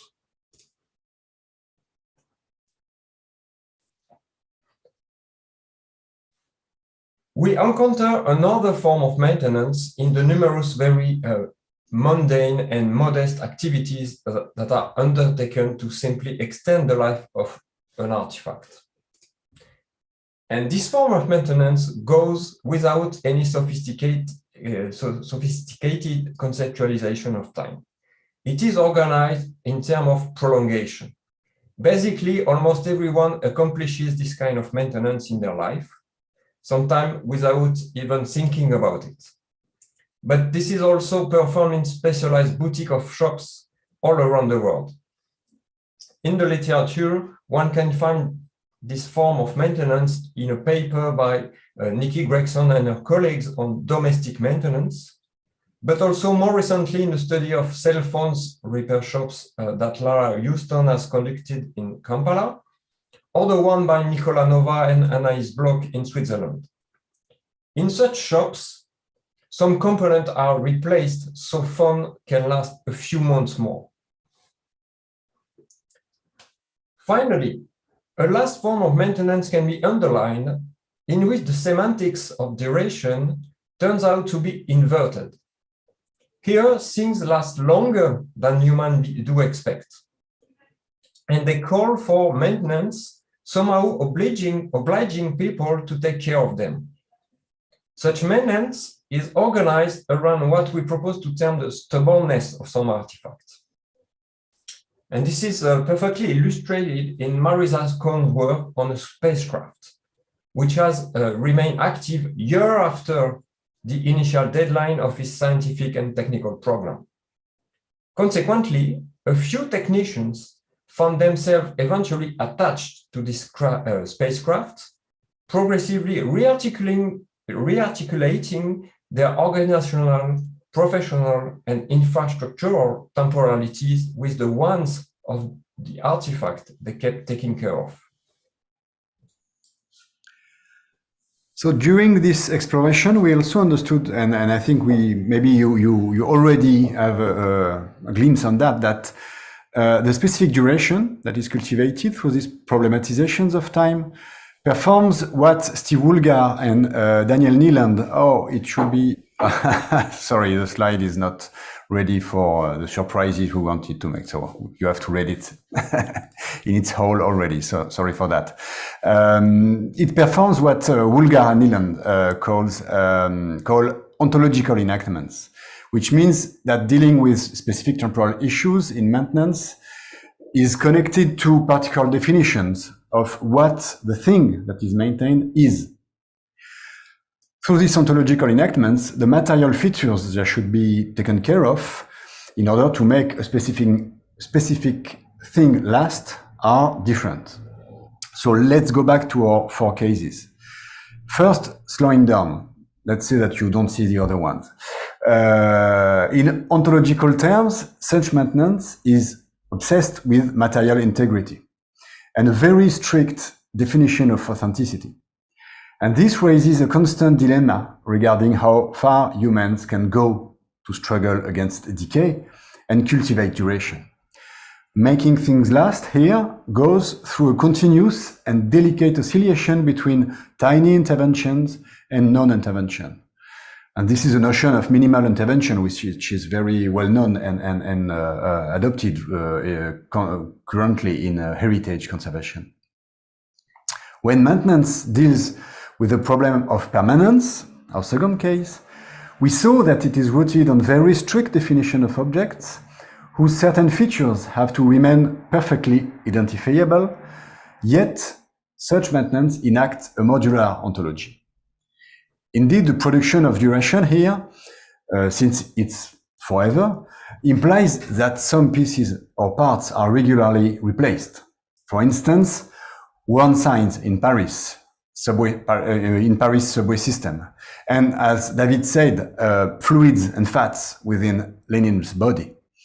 These replacements do not undermine the sameness of the thing meant to last forever. On the contrary, they are its existential requirements. In the case of prolongation, maintenance is essentially focused on use rather than shape. So it generally goes with what we could call functional ontology. Here, maintenance draws a loose definition of the maintained thing and of its features, and the production of durations allow a large range of transformations.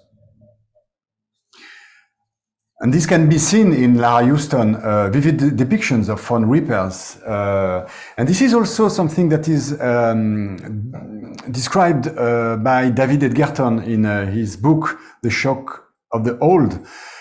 And in other papers where he described the idea of artifact creolization. This kind of maintenance transforms the object. And this kind of creolization, what he calls creolization, has been the driver actually of many technological innovations in the history of technologies. But yet these innovations emerge from largely overlooked maintenance and repair activities all over the world. And finally, when dealing with stubbornness of objects, maintenance enacts what we can call an ecological ontology, in which multiple interdependencies, and this resonates with Stine's presentation just before, are fully acknowledged. And here the belonging of things is considered as intrinsically tied to the belonging of their environment, as well as of the humans and non-humans who participate in maintaining them. So when it, let's try something more general even. When it comes to time, philosophers traditionally oppose Aristotelian time on one side, a time measurable through discrete units, and a Bergsonian time on the other side, a time which flows the past constantly transforming itself into the present. We saw that because maintenance is a matter of continuity and because it deals with ceaseless material mutations, maintainers are fundamentally Bergsonian. Hence, our exploration invites us to take a step aside from the idea of a time which will be a pure abstraction, completely external to human experience, but also to challenge the idea of a time which will only be the outcome of a social construction. More specifically, maintenance and repair studies can participate in the analytical shift recently proposed by Holt and Johnson. As the scholar states, the constructivist approaches tend to emphasize time as something that is cult by humans, that is shaped by and for them. Yet, a completely different way of questioning time can be imagined as something that has to be dealt with. Holt and Johnson call for research to better take into consideration this external aspect of time and to study situations in which human action is organized against time. This is precisely what maintenance does. It offers a large variety of empirical sites to question time beyond social constructivism, and to understand how people deal with what Karen Barad calls the time of matter. Maintenance is not so much a shaping of the times of things than a diplomatic negotiation with the multiple times of matter. This overview insists on the plurality of maintenance situation. Maintenance is not one univocal thing. Obviously, the different forms of maintenance we identify here are not the only ones possible. And we are sure that there are lots of other maintenance configurations and problematizations of time that do not fit in this first exploration. Finally, acknowledging the plurality of maintenance situations leads us to reconsider each component of the expression making things last. First, of course, to last can mean very different things. From prolongation to eternity, and these ways of lasting are connecting to moral, political, economical, environmental, sometimes metaphysical temporality issues. Second, making is not a univocal verb, and together with the problematization of time, the role that humans are supposed to play to take care of things, from a very modest one to a quite pretentious one, is also problematic and is regularly debated. Finally, the very ontology of things is closely connected to the ways time is problematized. Cultivating continuity and duration cannot go without a more or less explicit definition of what it takes for a certain thing to remain the same, which means that matters of care are political, ethical, but also ontological. Thank you.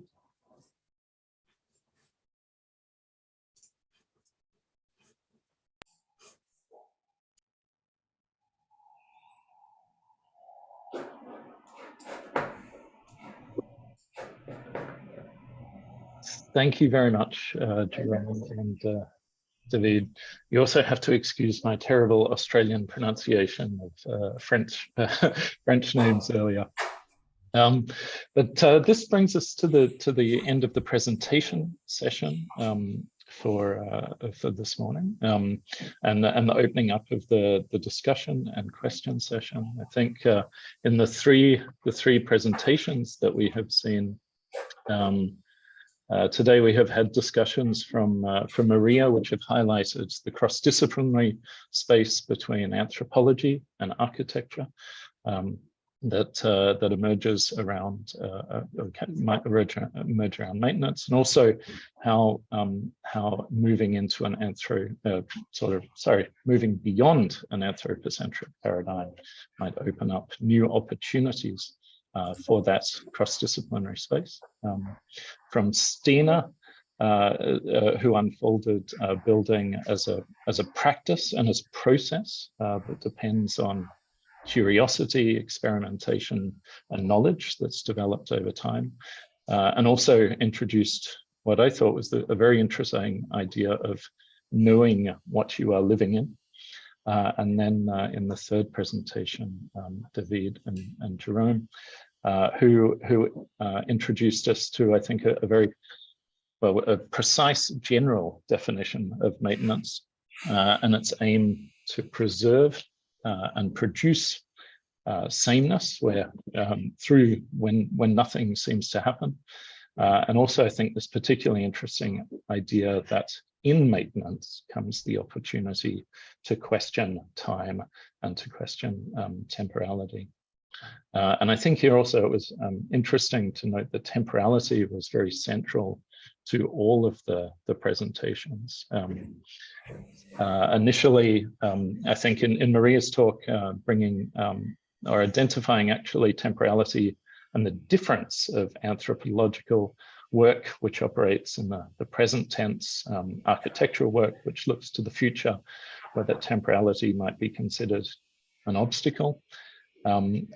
Also in Stina's presentation, where temporality was unfolded through the understanding that that experimentation and I suppose experimentation and practice was necessary to build up. Sorry, there's a fire engine going past someone's apartment. Yeah, where there is this process of the temporal development of knowledge around construction practices, and Jerome and David's presentation, which emphasized also this idea of the quiet, or maybe a quite opposed idea actually, the quiet and precise rhythm of maintenance work, and this idea of of sort of honing in to think about how preservation makes things last longer. So I thought, I can see that we have many questions on our chat. Maybe one, just to open up a conversation. I think from the architectural perspective, one of the interesting things about cascading and biomaterials, which Matter introduced in the introduction, is also that these are pointing us perhaps not so much to the far future, but to the near future. And so they are closing perhaps the temporality that we are used to, certainly in architecture, to start to thinking about, the next 2 years, the next 5 years, the next 10 or 20 years. And even that, also the new things that might be being brought into the world are actually composed of old things as well, which was Matter's trash example. So I wondered here maybe if perhaps the panel could start just perhaps with some perspectives on this idea of the temporality of materials, their impact on builders, constructors, or on inhabitants or maintainers. And how perhaps this shortening of temporality might start to change the way that we think about the intersection between architecture, buildings, and their occupation and maintenance. It's an open question to any of the panel.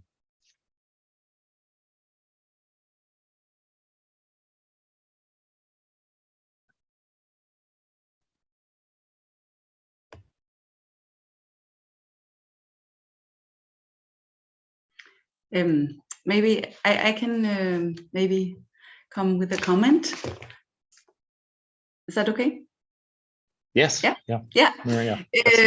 Because I thank you also for your the 2 other very interesting presentations, but your way of summing up now the different perspectives on temporality just made me think that maybe I'm wrong in saying that. I usually say that architects work in the future tense and they add something into the world, whereas anthropologists prefer to focus on the present. But it just strikes me now that maybe this is not correct, because on the other hand, when, for instance, when I suggest that we should not look at architecture as delimited objects, the problem there is in a way that architects stop with the building, right? For instance, renderings. I always love discussing renderings because there's so many unintended things going on in renderings.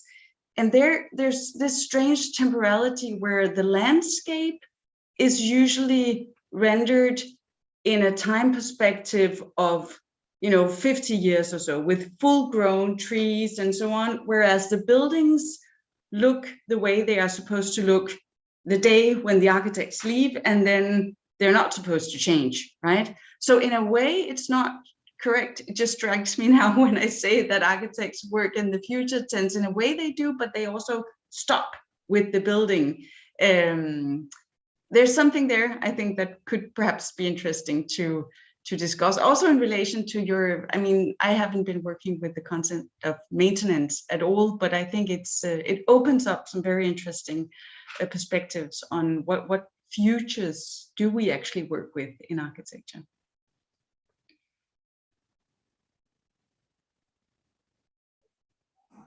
Maybe to add something, to try to add something, but it's a very, very interesting way of saying this kind of relationship with future, because it could be very, very long future, but fixed one, or something that is. So in a way, dead is not the right word for that, but there is something about this idea that it's inert, and that so that it doesn't live exactly, and we don't know a lot about architecture, but what seems very striking in some cases is this idea that even users and not talking about maintenance are almost disruptions to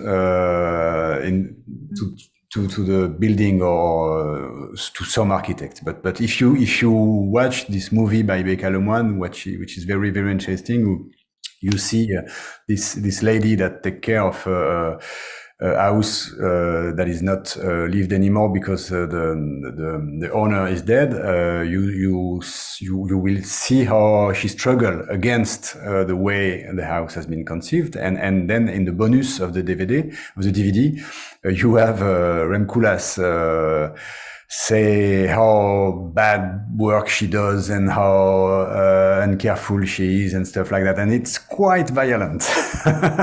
But some people do that even for users in architecture. So, but what's interesting here is the idea of life, of course, and the idea of a kind of near future, which is like the vitality of people who are living and taking care or not of the building, but also of the materials, of course. And maybe something that are interesting in connecting anthropology, maintenance studies, and architecture is this idea that maintenance and maintainers, in a very large sense, are these people that are able to pay attention to slow and noticed transformations that are dealing with a specific kind of future, which is not a very far away future, but it's very Bergsonian. It's a joke, but it's not a joke. It's, you know, the time that unfolds on a daily basis that produce future, but always in the present. So there is also something about the acknowledgement of decay, transformation, very simple acknowledgement.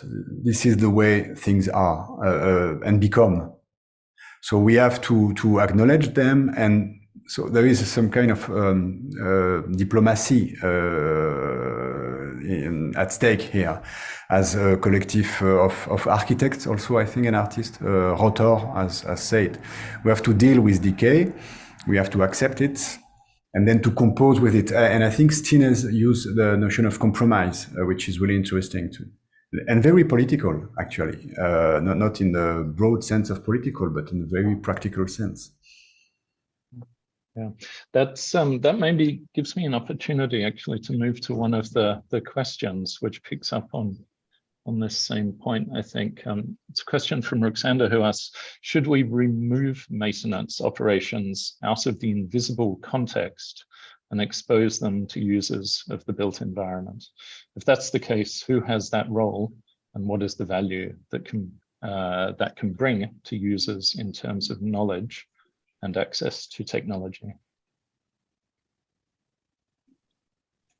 Can I answer that? Yes. Even though I'm not the maintenance person. But I think what I'm thinking of, and it was also in David and Jerome's paper with the artist that I can't remember her name, but where she was going around thanking the bin men in, I think it was in New York, in terms of actually keeping, like, enabling her life somehow. So I think there's also this thing of that maintenance services somehow render maintenance invisible as well, because it enables everyone else to just carry on as if maintenance is not an issue or an aspect of living. And I think somehow that there's a very interesting sort of gap there in terms of that yes, they're an invisible practice or an invisible people somehow, which are not acknowledged, but on the other hand, they also render invisible an aspect or a situation, a condition of the world in general, which maybe we should all somehow take responsibility of, or at least be more aware of, rather than having this expectation of everything being fixed.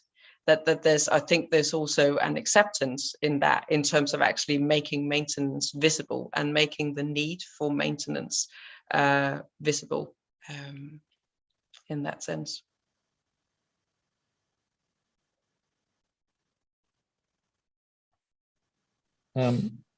Maybe to, yeah, I mean, that takes us maybe to a related question here that's come in on the chat. It's a wonderfully romantic notion that we can all know our homes and be a part of the building process. How could we foster this relationship I suppose at a larger scale, in a more urban context where the need for housing calls for larger structures and to be built to accommodate increasing global urbanization. So I suppose the question there also, Stina, about the, recognizing things, but also thinking about those perhaps, at not necessarily at the scale of the home or the residence, but being able to read or recognize or observe maintenance processes on the need for that at larger scales. Is that something that can be fostered, or does that move from maintenance to more management practices around maintenance? But I actually think that's the question, isn't it? Because maintenance is also interesting because it's become professionalized, and because it's become a whole industry, which is it's actually moved from a domestic realm and into something that's an education today, or a profession, and I think in that sense, and yes, I acknowledge that my project is very romanticized in that sense, but I also think that there's a need to start somewhere outside this systemic realm that we've built up to actually question what we're looking at. And I think it's also very purposeful done that it is very romantic, because I don't think if you start it, as I started out by saying in my presentation as well, if you start out within the system, I think it's very difficult to obtain a perspective on the system. So it's not saying that one thing is better than the other, but I think it's rather to just acknowledge that things are so entangled that you need some kind of distance in order to actually feed into where can we start. So I think the question of upscaling also has it actually feeds into the whole idea of dependence, in terms of, because that's where a lot of the restrictions actually is sitting, because there's many of these solutions or approaches that can easily be upscaled, and I actually spoke to a few of the architects about it, but the issues are actually more in terms of the conditions that arises from both bureaucracy, politics, legislation, as soon as you upscale, which actually go in and inhibits things that are possible at a small scale, but they're not able to upscale. And I think rather than pointing the fingers at building as such, I actually think there's a huge kind of sphere of dependencies that also needs questioning in terms of what it enables in terms of building. I don't know whether that was enough question, but that was as good as I could kind of configure it.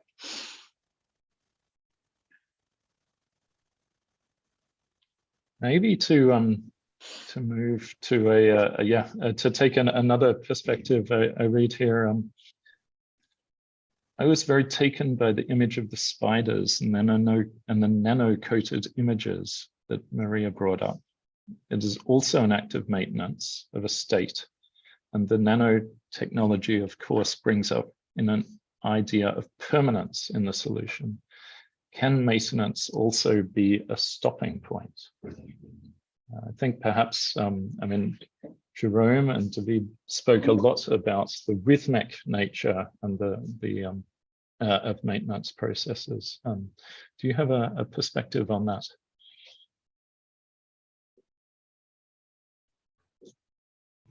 Shall we go? Because Maria has raised his hand at some point. Yes, and sorry, of course, Maria, yes. But you can go first on that one. I wanted to comment on something else, so I can say it afterwards. Okay, maybe just to put it a bit roughly, as soon as you maintain something, you don't maintain something else.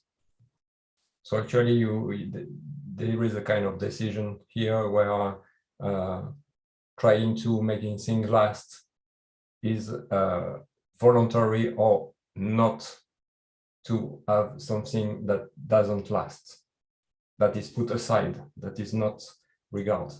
So this is really important in this first, let's say, first step in this answer.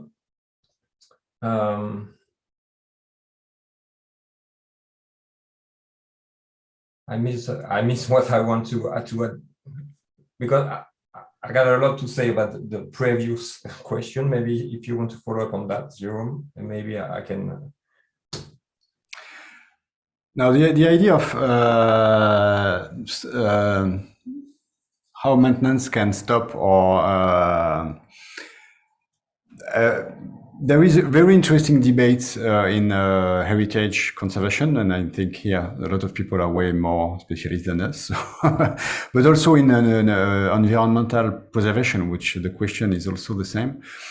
And maybe one of the way to discuss that is the modesty or immodesty of humans in the way they take part or they take responsibility, which is a notion that has been discussed or actually mentioned several times here. So the idea of stopping or maybe I didn't understand the question, so you'll correct me if I'm wrong, but there is two kinds of stops. Yeah, there is stop of you try to make things last forever and never move again, and you fix, and not fixed in the term of repair, but you produce something that is completely stopped. So this is one thing, and this can be very immodest and very problematic and it is highly debated in these fields. If stop is like letting things go or even disappear, as some debates today in ecology of that we should get rid of some infrastructure, for instance, because they are highly problematic, and how maintenance can participate in interrupt the life. These are very interesting questions because as already mentioned, there are a lot of interdependencies. So as David just told, stop interrupting something or maintaining something is always doing the other way around for the other things that are connected. For instance, the spiders that you have to kill or to make go away, or the seagulls, or you accept to, but when they live in the building, if you want to get rid of the building, there is that's the problem of this kind of connection. So it's always a question of independencies and of the way things and the things that are connected to these things are made to matter and made to be discussed. I'm not sure that I really understood the question. So when I was answering, you say, no, that was not the point. If I should just add something, it was something else I wanted to say, but I think it's quite interesting to think of this. So what happens if we think of, in a way, the nano coating of the windows to keep spiders out is, of course, a matter of maintenance, but then on the other hand, it's also a new layer to the architecture, right? Because I guess maintenance, again, I haven't been working with the concept, but I guess it's, keeping something. And in a way, I would argue that architecture it takes different trajectories in a way, right? So we don't, like, in a way, they try to keep it by keeping the spiders out. But as I just said, what I'm interested in is also how all the conflicts and the negotiation going on among different users, different residents, but also different species in a way, how they interweave. So it's all this, it's very, it interweaves, I would say, not just because it's spiders, but the different ways of world making. So some try to maintain in one way, and then it depends on and affects how other users try to maintain, right? So there are like lots of different ways of, well, I would use the term world making going on, affecting each other.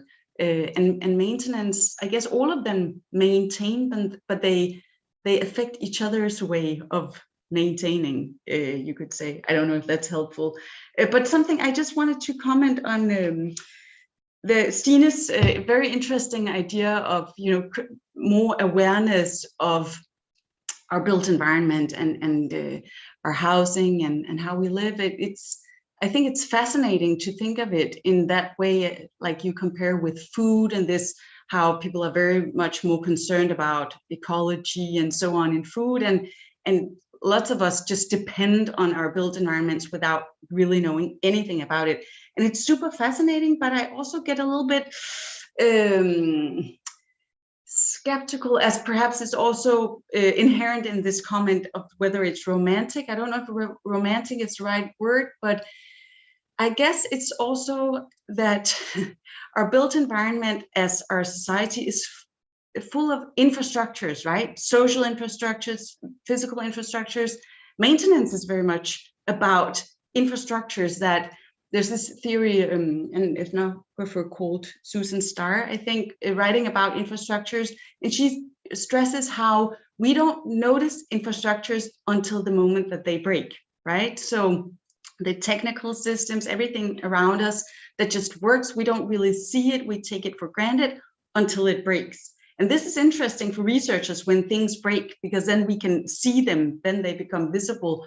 But I don't know if the conclusion should then be everything has to be visible for everyone all the time, because, well, at least in social science, I guess, I think of, you know, the social division of labor. That's very much totally fundamental part of our society. Yesterday, I was in a discussion about this anthropocentric architecture. There was a biologist, and it was fun how her reference was not Jorge and the division of labor. She was like, but even, you know, even ants, they have that kind of division where they trust that some ants build the structures and other take care of the baby ants and so on.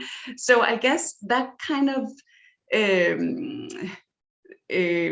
division of roles is so fundamental in social organization, whether it's human beings or other beings. Of course, we can be more aware, but I think we still have to trust the division as something very important in social organization.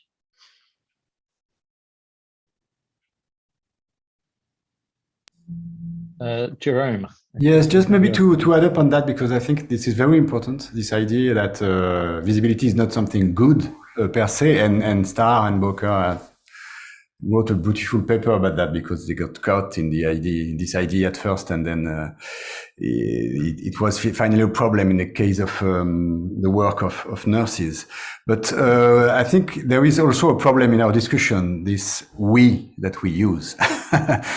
Because invisibility of maintenance worker, invisibility of decay and stuff like that is very, very situated. It's in the global north, in rich parts of the global north, and there is a lot of other countries and other places where such invisible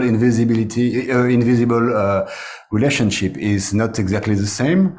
It's not as problematic as it may seem, and so even I completely agree with Maria just said, but we also have to maybe understand that still this kind of how to say that distribution between users and maintainers and all other kind of people, who work for a few happy few users that live in a comfortable and rich world, could be a bit disrupted and could be and even reconsidered, because it's quite new.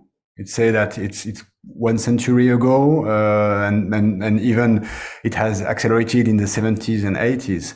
That we don't care anymore. In a way, we don't care, we don't know, and we don't care, which is exactly the point of Stinnes and this idea of knowing, which is very important.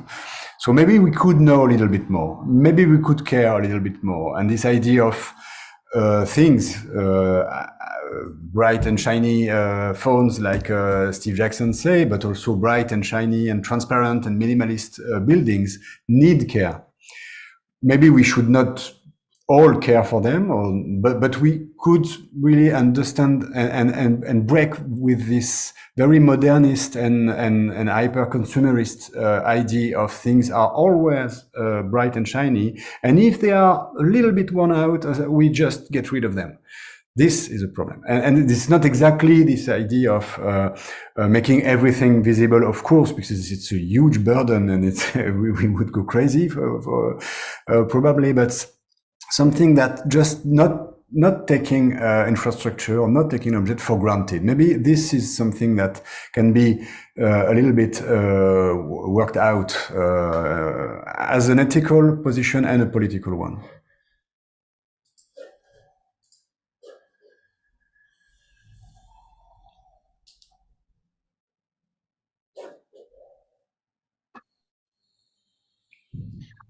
I think, yeah, I mean, the idea of the burden of care is very interesting there, Jerome. I think, I mean, it would be interesting also to understand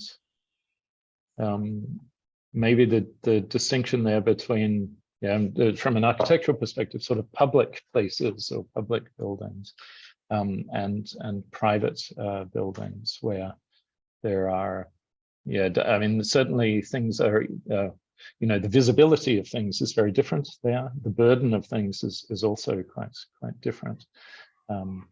Also in the north, the global north. I'm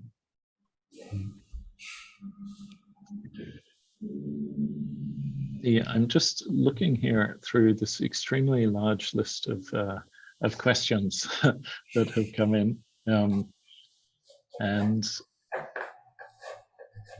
I want to pose some of them.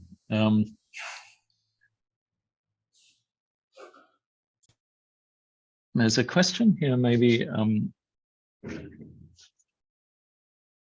also on the multi-species and aspect. Its architecture has an increasing focus on accounting for environmental impacts within our relatively rigid assessment frameworks, such as LCA.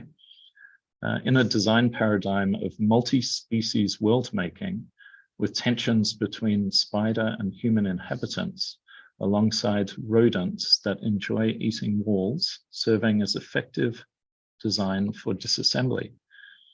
Can we rely on these top-down frameworks for assessing environmental impacts? And how can we include the endeavors of self-build projects within larger national sustainability strategies, which strive for standardized comparable criteria? The question is addressed to Maria and Stina.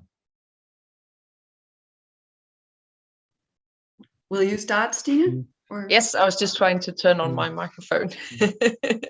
Well, I can try, because I think it's, again, this, obviously, I'm not capable to give a large answers in terms of how we can, or is a top-down approach correctly, because I think there's actually two sides to it, because I think the top-down approach may be good in terms of moving the bigger players.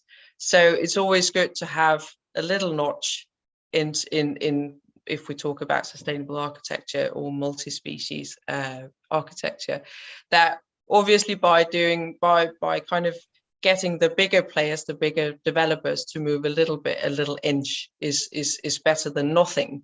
But I think the issue is when we start to rely on the bigger frameworks for solving everything. And I also think this kind of ready-made kind of certification system, which somehow answers all the questions for you, because you think that whenever you get this certificate, everything's fine. But these certifications are not, I think there's an issue about flagging the limitations of these certifications, about what they're actually not addressing and what maybe they're not as good as they should be. So I think that's the first question of scale, is if that's an answer, that yes and no. I think they can be used to some extent, but I don't think we can solely sort of rely on it. And I think it's in particularly, and I think that's where the small scale building is actually a really big potential, because there's so much of it going on. And especially in terms of maintenance, like informal building practices are probably much bigger, or they're much more extensive than these big scale projects as the figure 8. Or so I think there's actually a much bigger body of people or actants that you can involve by starting somewhere else, and by actually starting by something that's perhaps a bit more tangible and accessible for people. And I think that also starts with this common knowledge is a really annoying word, but I think it is this kind of general education, like a base for people of being aware. And I think, just to feed in the discussion before, it's not to put the sole responsibility on that everything should be, we should all be self-builders and we should all be able to be aware. But I still think that there's the ability to act and the ability to question and be critical also entails a certain degree of knowledge. Because otherwise you just don't know. Then you rely on the certification, and you rely on these kind of umbrellas that's presented to you as the answer. So I don't know if you want to take over, Marie. I think that was as far as I could take it for now. Yeah, no, I agree. If I should give a very short answer to the question of whether we can just rely on the top-down frameworks, it would definitely be no. Actually, a few years back, I did a project on DGNB, the Danish certification system that is widely used in the building industry, and it was focusing on social sustainability. That is only a very small part of this certification system, but we tried to suggest at the end of that research project that, you know, people can get like gold, silver, and so on for the level of sustainability, and we suggested that actually you should do evaluations after use, because they get that kind of medal already before the building is taken into use. So the sustainability level is kind of based on, sometimes even before it's even built, but always before it's used. And we try to argue this doesn't make sense, because you can't really judge how does it work if you don't see it in use, especially not if we talk about social sustainability, but I would argue in general, right? So when is the right time to consider how a building is working? That's quite an interesting question, I think. And in a way, I would say they need to at least come back after 10 years and then decide whether it still qualifies to gold, because if people use it in a totally different way, then it's not really working, right? So there's definitely a risk that these certifications, that it becomes all greenwashing, or maybe we can even also talk about social washing. Still, I do agree with what Stine said. It's probably still works a little bit just to set an agenda, right? To kind of get all the actors in the building industry to even think about, okay, we also have to take this into account, but it's definitely not enough. And we as researchers also have a responsibility to question and to show other ways and argue that this is not enough.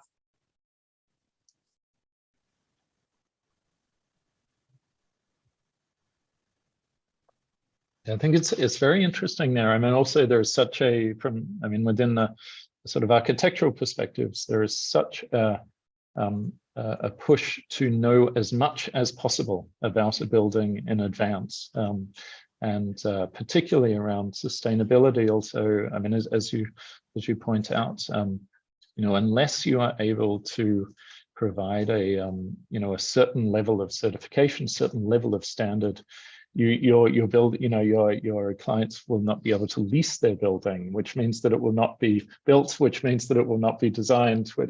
So everything is foregrounded to a very early stage. It is all predictive, and there is very little follow-up. And I think that idea of returning, having a sort of secondary certification system, which is maybe also, I suppose the question there is, it would probably be based on different criteria, I guess.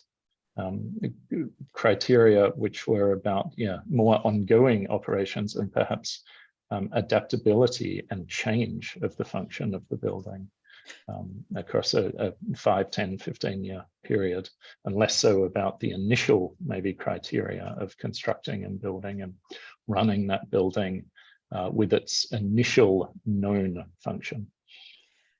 But I also think, just because I also think it depends on situated knowledges. I think it was Jerome that brought that up as well. Because what I could see in the cases that I've been talking to as well is that this thing of post-occupation practices, I've called it, or processes, is that people very quickly after they occupy a building actually start redoing it. So it's actually in a really short time span that then, oh, there's all these kind of afterthoughts of, oh, maybe when we actually sit here the light is better here, or maybe this window didn't really work here after all. So there's all these things of actually where people constantly, and I think we go into the temporal aspect as well, that I think aspects in building also take time, because I think aspects of getting to know a place as well takes time. And that also means that these kind of afterthoughts, they're constant. They're not just a year after, or we have these 1 or 5 years retrial, or where you revisit projects, and because they constantly occur, because there's constantly new life that needs kind of maintain or containing in there, and people change as well. And I think that whole fluidity and that situatedness, I think, could be very interesting to start to discuss of how could that actually be incorporated in some sort of systemic realm that actually can somehow obtain that fluidity or flexibility. Yeah, that's interesting. And in conditions, characterized by change of the nature you're describing, is it even possible to expect things to remain the same or to persevere? I think that's extremely interesting. Extremely interesting territory, actually, maybe to finish our first session on. I'm just being told that we are at the time where we should stop for lunch. So I think Meta and perhaps team, is the Zoom stream is stopping now, and we will start again. Is that correct? Yes. So we stop here for 45 minutes, which means that we meet at 2:15 again. We will just keep the Zoom open, so you don't have to leave or not come.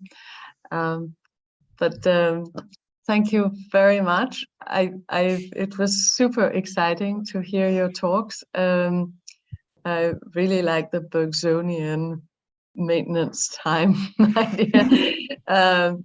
I think it's also clear that it feels like we are only just starting to move into the territory, and it's sort of like we're putting out our cards on the table. We don't know quite how to play the game yet, but I think it seems like very rich ground. I think this intersection between the self-build position as a very particular instance of maintenance, and then there's a larger framework that Jerome and David that you presented has been super interesting. And Marie, I think you say that you are not working with maintenance, but I think maybe you are. Because it feels like when buildings are lived, then they are within these cycles, so they are owned and participated in. But we will take a break. I think that Marie and Jerome and David will leave us. Stina, I have a feeling you will stay. Thank you very much for your time and for your contribution. Great. Thank you. Thank you so much, and have a good afternoon. Yes, great. Thank you. Bye-bye. Bye-bye. Bye-bye.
Is it different from? I don't know why she thinks it's different.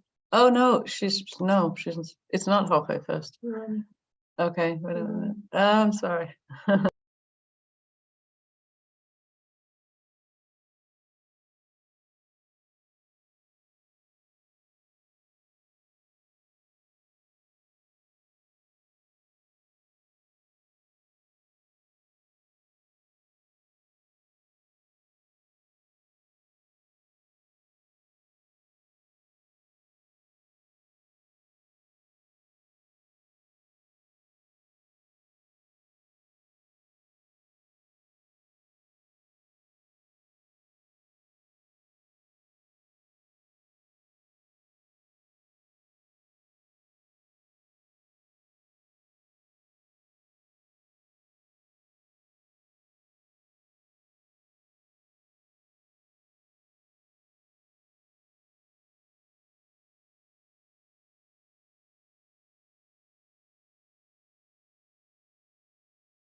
Super. Sorry for a bit of Hey, hello. zooming. Am I in the Hello. right place? Hi. Yes, you're in the right place. Very nice to meet you, Stephen. Likewise, yeah. Pleasure. Very, very good. And I think Jorge is also here. I can see your, Super. yeah. And we'll just start in, well, actually, start in 1 minute. Shall I share my slides already? Just a moment, because I'll just introduce what we've been doing and then we can do it. Sure. Are you in Singapore now? I'm in Melbourne. In Melbourne? Okay. Yeah. Oh, what time is it? It's quite late, so I won't stay too long afterwards, I'm afraid. No, I'm so sorry. We didn't actually. We thought you were in Zurich. No, I wasn't expecting to be here, so I thought I'd be in Singapore, but Okay. okay. Okay, very nice. Yeah. Okay. Well, maybe we'll start ever so slowly now. I'll just introduce just a minute what we have been doing. We're now in our second what's it called? In our second session of the symposium. And Stephen, just to say who we are and where are we at all and so on. And I am Mette Ramsgaard Thomsen. I'm in Copenhagen at the Royal Danish Academy. And this is part of two contexts, which is one is the context of the World Congress, the UIA World Congress Sustainable Futures that will be in Copenhagen in the summer, where this acts as a sort of pre-event where we start discussing ideas and sort of readying ourselves for the discussion on the SDGs and architecture here in the summer. And then it's also a PhD course. So the people we are here around the table are PhD participants in a course where we have been looking at maintenance or architecture in time, so ideas of how architecture proceeds through time. And just to say also, some of us are in a sort of hybrid space, so a Hey little guys. bit Nice here. to see. In the audience, we also have Tom and Asia, who are CETA alumni and staff. And before we also had, we also have students from Innsbruck, the PhD students from Innsbruck group over there. And then it is streaming on Bilibili and YouTube, and in the first session we were about 150 people over there. So it's just because it's very different to speak to 150 and speak to 23. And we also very kindly are being streamed by the DigitalFUTURES platform, and we have 2 students in Tongji who are passing questions from Bilibili and YouTube to us. So it's a broad family, and it's very Fabulous. nice that you do. And in the first session, what we have been looking at is mainly acts of maintenance and repair, how they challenge the ideation of architecture as a finite artifact, and instead poses architecture and building as an act, so moving from a noun to a verb. And we have discussed architecture as a process of upkeep, contesting the point of building delivery as a sort of cutoff point, and instead seeing building as an action which is continual through processes of maintenance and care. We have been discussing ideas of unintended acts that impact lived architecture, and how knowledge of building, again as an act, can be distributed and diversified. And then with Jerome and David Pontilly, we had a discussion of maintenance as a temporal construct, and we had discussion of maintenance as occupying a Bergsonian temporality of duration through its repetitive and embodied and also most unnoticed enactment. So in this second session, which I'm really happy to introduce, we will be discussing decay and death, and this is undertaken both through a historic provocation, seeding a modern language of permanence and efforts to bolster against material decay and environmental impact. And then also with your own work, it's an examination of death, decay, and obsolescence in architectural design. And as part of the way we are setting it up, then we have asked our PhD participants to introduce. So Katie will introduce you, and I can see that if it's very late, then maybe our debate will be without you, but otherwise the idea is that the questions will be done in the debate after Jorge's talk.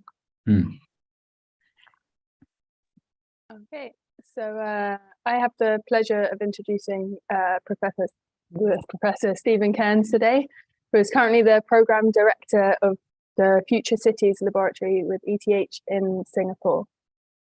Originally trained in anthropology, classical studies and architecture in New Zealand, he's worked internationally as an award-winning practicing architect before undertaking his doctoral studies at the University of Melbourne. On completion, he was appointed to a lectureship at the university before later moving from the sunny climate of Melbourne to the University of Edinburgh. Picking up a senior lectureship in 2009, he was appointed Professor of Architecture and Urbanism before serving as the Head of Department of Architecture and Director of the Edinburgh School of Architecture and Landscape Architecture. His research revolves around architecture, design and urban planning in equally theoretical and practical forms. His current work regards the complex patterns of settlement emerging in the predominantly rice-growing hinterlands of many large cities in Southeast Asia, India and China. His practice-oriented research takes the form of the Tropical Town Project, a planned, unplanned, low-energy, high-density settlement for such urbanizing hinterlands. In 2014, he co-authored a book with Jane and Jacobs titled Buildings Must Die, a book that I recommend anyone, even if you're an architect or not, to read. It's been a key reading and a catalyst for many of our discussions in our Sustainable Futures course over the last few weeks. And I hope I'm right in saying that this book will be the offset for his keynote today. Super. Thanks so much. I have to make a couple of corrections, which are my own fault. I recently stepped down from the directorship of Future Cities Lab. I'm sort of contractually obliged to say this, I think. So there's a very young, dynamic team who've taken my role. So I'm still involved in Future Cities Lab, but I'm about to take up a role in urban design at the University of Monash in Indonesia, in Jakarta. So I'm very proud and very excited about that. I don't think I'll be able to talk about it here, but in the future, I think we should get together and maybe invite you to Jakarta, but I think there's great stuff on the horizon. So thanks again. Okay, shall I share a screen and just dive in? Yeah, as Katie said, I will talk about the book. I was wondering how to, the history of the book, probably as you know, is 2014. It came out. I wrote it with geographer Jane M. Jacobs, so it has this interdisciplinary sort of quality to it. It was then republished in paperback in 2017. And so in a way, it's 8 years old, maybe a little bit less. So I was thinking about how to, I don't want to just review it, but on the other hand, I've been rereading it and sort of redigesting it. But I think what I'd like to do is just focus a little bit as a thread on the subtitle. In what respect is it perverse? It certainly felt very perverse at the time that we put it out. But in many discussions and debates and forums, including the one that you're running here, suggest that it's less perverse. And I think that's, in a way, an interesting kind of development. And I'd be quite interested to talk a little bit more about that. So it certainly feels like it's a little bit more part of the mainstream now than it was when it first came out. And the reactions are less severe than they were when it first came out, which maybe we could reflect on as well. So I think, as you know, the structure of the book begins with an introduction, which I'll reflect on in a moment. Then it has three sort of main theoretical chapters, one talking about this concept of natalism in architecture, then looking at a number of architects who, in fact, in one way or another, have been working on this theme. So we would like, that's the classic literature review in a way, for anybody working on a PhD. We demonstrate that we're not the first people to talk about this, but we're talking about it in a very particular way. And we enjoyed getting into that material very much. It's such a rich format of research to read systematically and carefully through your own disciplinary and extra-disciplinary sort of discourse. Chapter 4 is a bit more extra-disciplinary. This is looking outside architecture, landscape architecture, looking into kind of social theories of waste and economies of waste, so a little bit broader. And then it changed modes. Here we introduced something called a terminal literacy, and we wanted to kind of thicken up and build a better vocabulary, more nuanced vocabulary, if you like, for thinking about the question of death, or certainly trying to undo the natalism, the extreme sort of natalism that we felt was prevalent in architecture. So then these became sort of case study, reflections, ruminations on these key terms: decay, obsolescence, disaster, ruin, demolition. And then the ecological horizons chapter tries to kind of reflect back. I think that's the chapter where so much work has been done. And despite our best efforts, it was very, very hard to find really good material at the time we were writing, even though it was only 8 years ago. So it's quite remarkable, I think, how the discipline, or the multiple disciplines around this topic have developed. Either that, or we didn't do our lit review very well, and it was all there and we never saw it. So that's also possible. So let me dive in. So the key rationale for us, at least the motivation for us, we were working in Edinburgh at the time, and the city of Glasgow nearby had this sort of remarkable stock of high-rise public housing, and and all of it was deteriorating physically, socially, economically, and it was very, very complex, sort of a very slow motion sort of disaster unfolding. And we observed that up close, and Jane continues to work on this topic, and she'll be publishing something a little bit more closely related to this in the coming year or so. But it struck us that this was an important kind of topic that we could kind of work on in advance of that.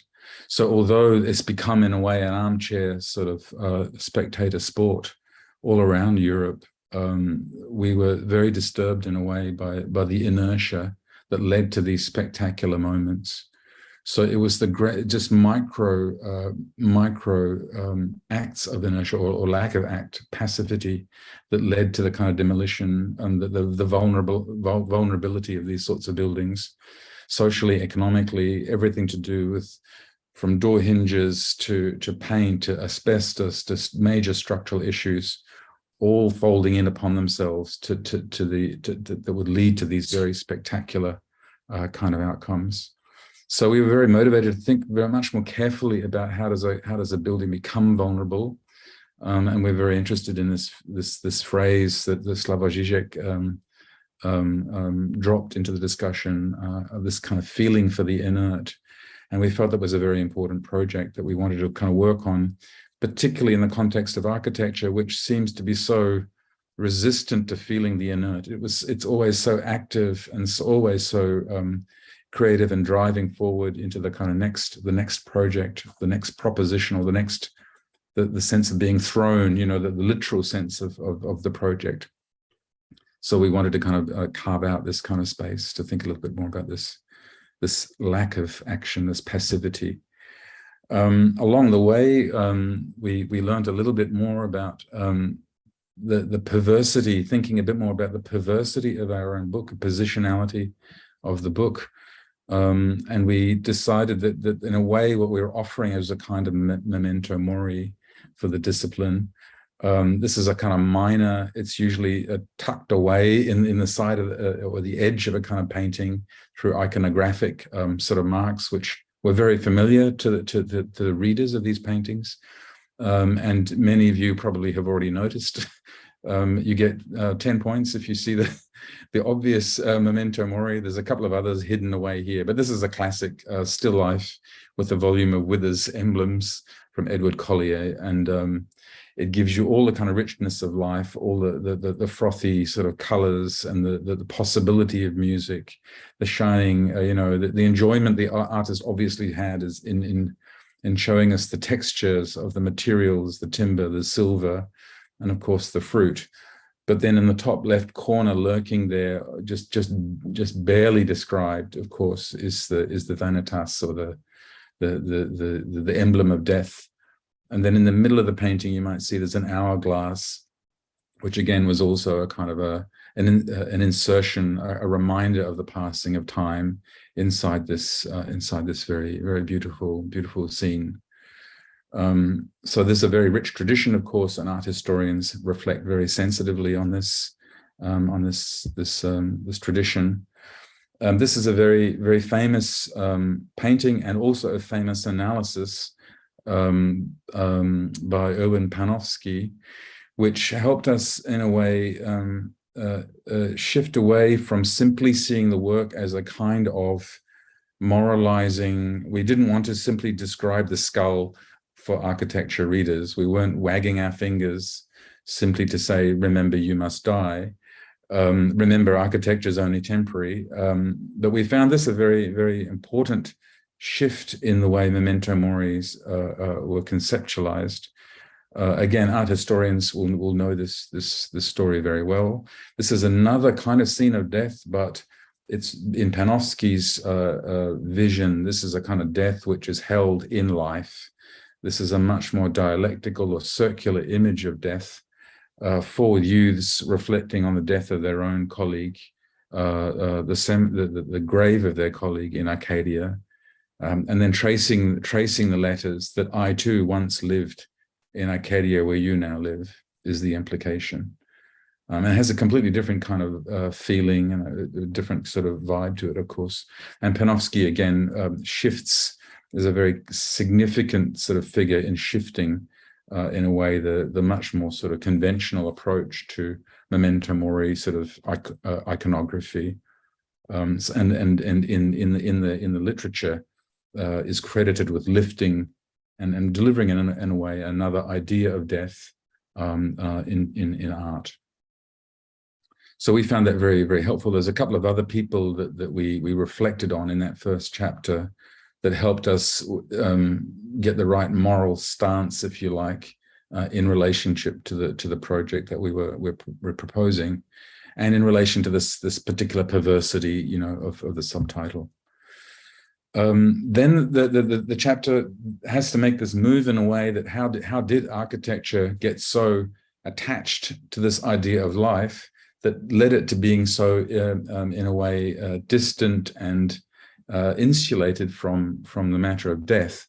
How in a way that was it so distinctive from the analysis that Panofsky gave? And this is a very sort of complicated long story, which I won't elaborate, but suffice to say that creativity and newness and birth and conception are culturally constructed into the history of the discipline in very, very clear ways. They're not natural. Of course, I'm sure, as you all know, we're all critical and skeptical enough of these seemingly anchored sort of ideas.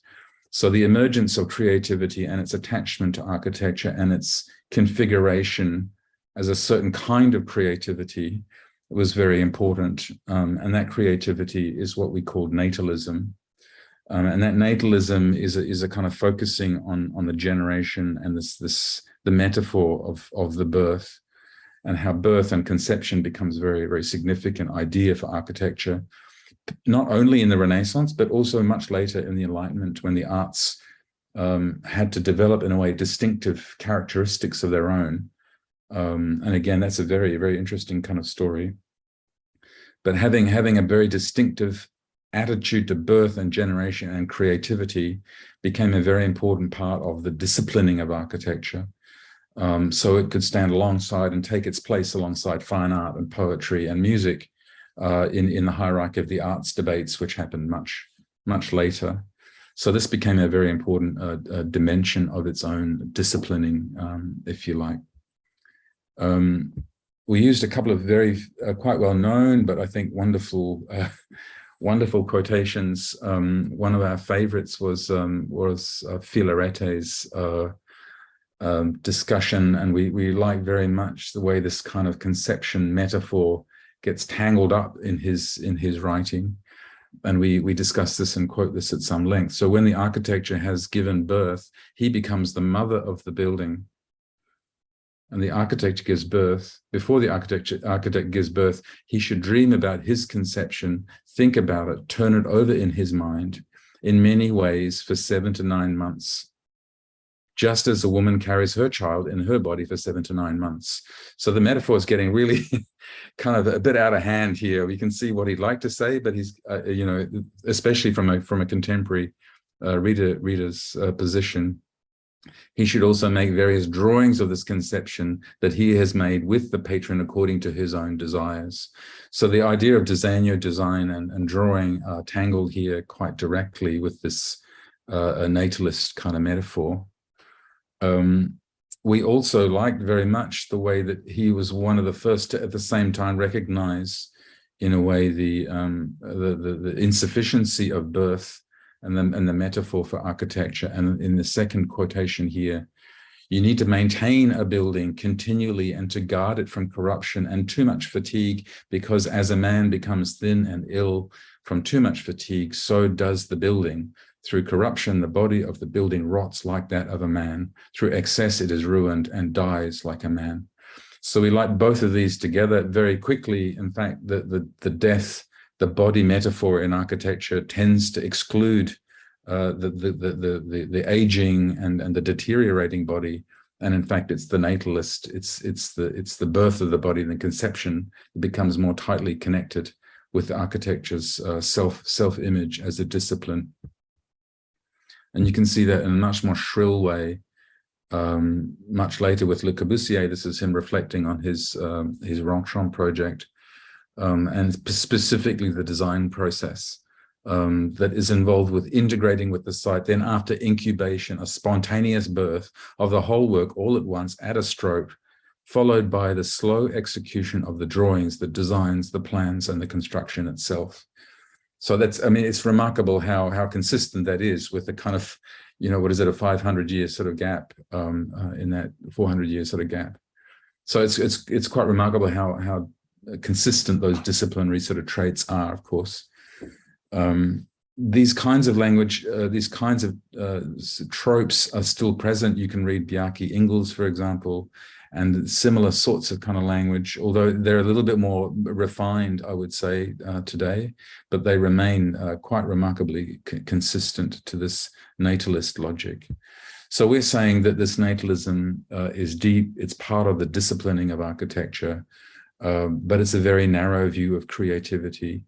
And it doesn't really equip architecture well enough to engage with the big issues that matter so much today. And I think your focus, your discussion on maintenance and temporality, I think is one of those issues.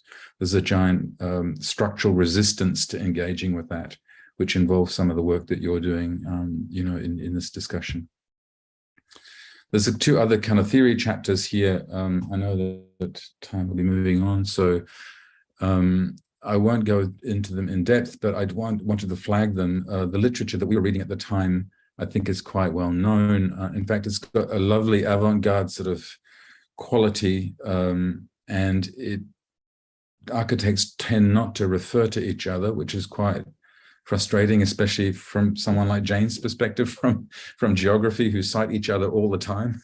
So, but in fact, there is quite a coherent sort of moment, if you like, in the late 90s, early 2000s, around the question of waste and deterioration, suburbanization, sprawl, often architecture and urban sort of questions. So that literature was very interesting, remarkably coherent, and very helpful in a way for us building up our own terminal literacy that was to follow. And then the social theory of waste, of course, there's a giant development now in waste studies that you can go online, and there are readers, you know, Routledge readers in waste studies, and it's really become quite a remarkable field. And of course, out of this was coming much later a lot of the work on urban metabolism, for example, and the work on life cycle assessment, which is far more sort of contemporary, I think. But a lot of this is anchored inside this theory, economic theory, creative destruction, the way that architecture is embedded in processes of destruction and depends upon those very processes, and that creativity is served by its own other. And the work of Georges Bataille, for example, is very important in that cluster of theory. As well, albeit through a sort of ethnographic drawing on an empirical body of work, which is way beyond the examples that we see in Western theories of waste. So that's the opening sort of half of the book, if you like. You can read it any way you like, but what then follows are a number of sort of case studies, vignettes that try to activate both the architecture landscape literature and the kind of theoretical, the broader kind of social theoretical literature that we scoped. I won't spend long on these. I'm just going to show you, just to give you a taste of how this kind of work unfolded. We'll just look very quickly at obsolescence and decay. So this is a close-up of the tower that was demolished in the opening slide at Red Road in Glasgow. And again, it was, I think, quite shocking at the time, but I think we all have the skills to unpack a kind of drawing like this now, or an image like this now. So the temporality of architectural obsolescence is quite varied. It's in place but out of time, as we often said. So the obsolescence can happen incrementally, detail by detail. A room whose assigned use is forgotten, a window whose insulating capabilities no longer meet the standards, which is what happened here in Red Road, or an ornamental schema whose time has passed, simply looking old-fashioned and out of date. But it can also happen suddenly, emphatically. And of course, we're interested in the relationship between the two. So unpacking this image, you can see that the glass looks like it's on a much higher maintenance rotation. It's already demolished. It's already fragmented and breaking up. The steel probably has another 100, 150 years use life. It's quite remarkable that this is a high-rise steel structure. So that's a very another thread to the story. And then all kinds of timber, secondary, tertiary sort of framing is embedded here. Of course, asbestos is part of this. So that was a kind of major problem for the building. And eventually the costs of the heating standards, the insulation standards of the framing of the windows simply made it too expensive to kind of restore. So it's the multiple factors were in a way sort of were attacking this in advance of its actual demolition. Again, we're looking for this kind of minor tradition. We're looking for fellow sort of perverse views, if you like. Stuart Brand's Learning How Buildings Learn, of course, is one of the great classics in this field or subfield or theme.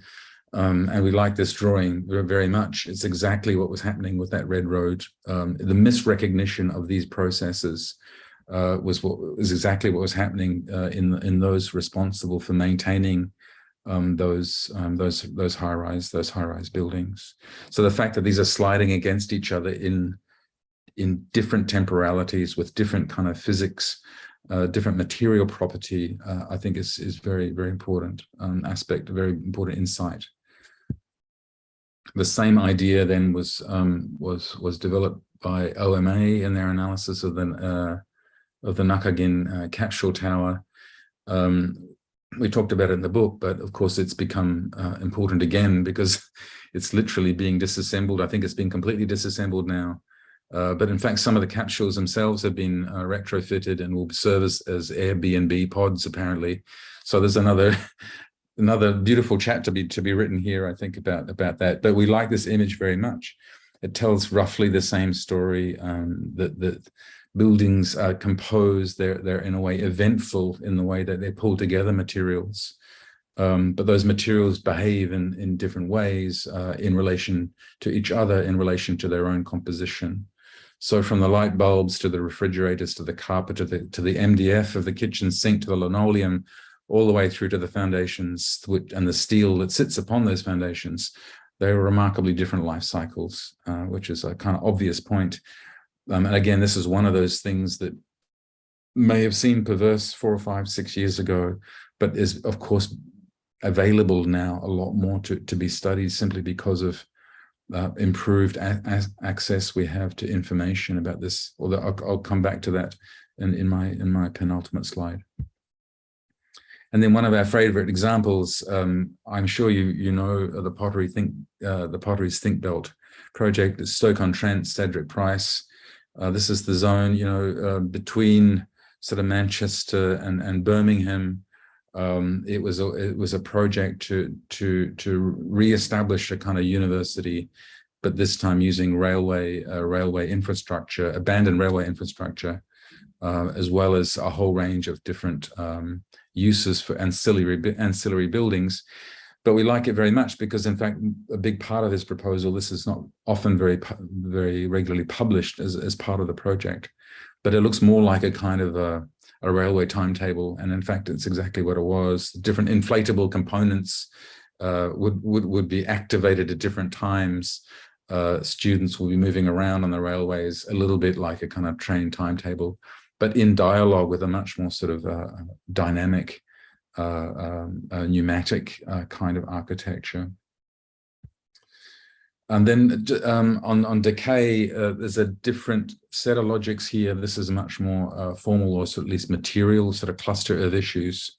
And we found we activated a whole range of different sort of concepts here to do with temporality still, but much more to do with the interactivity of the materials and their surroundings. So in this case, this is not so much about being in place and out of time, but being in place in an indexical way, as semiologists would say.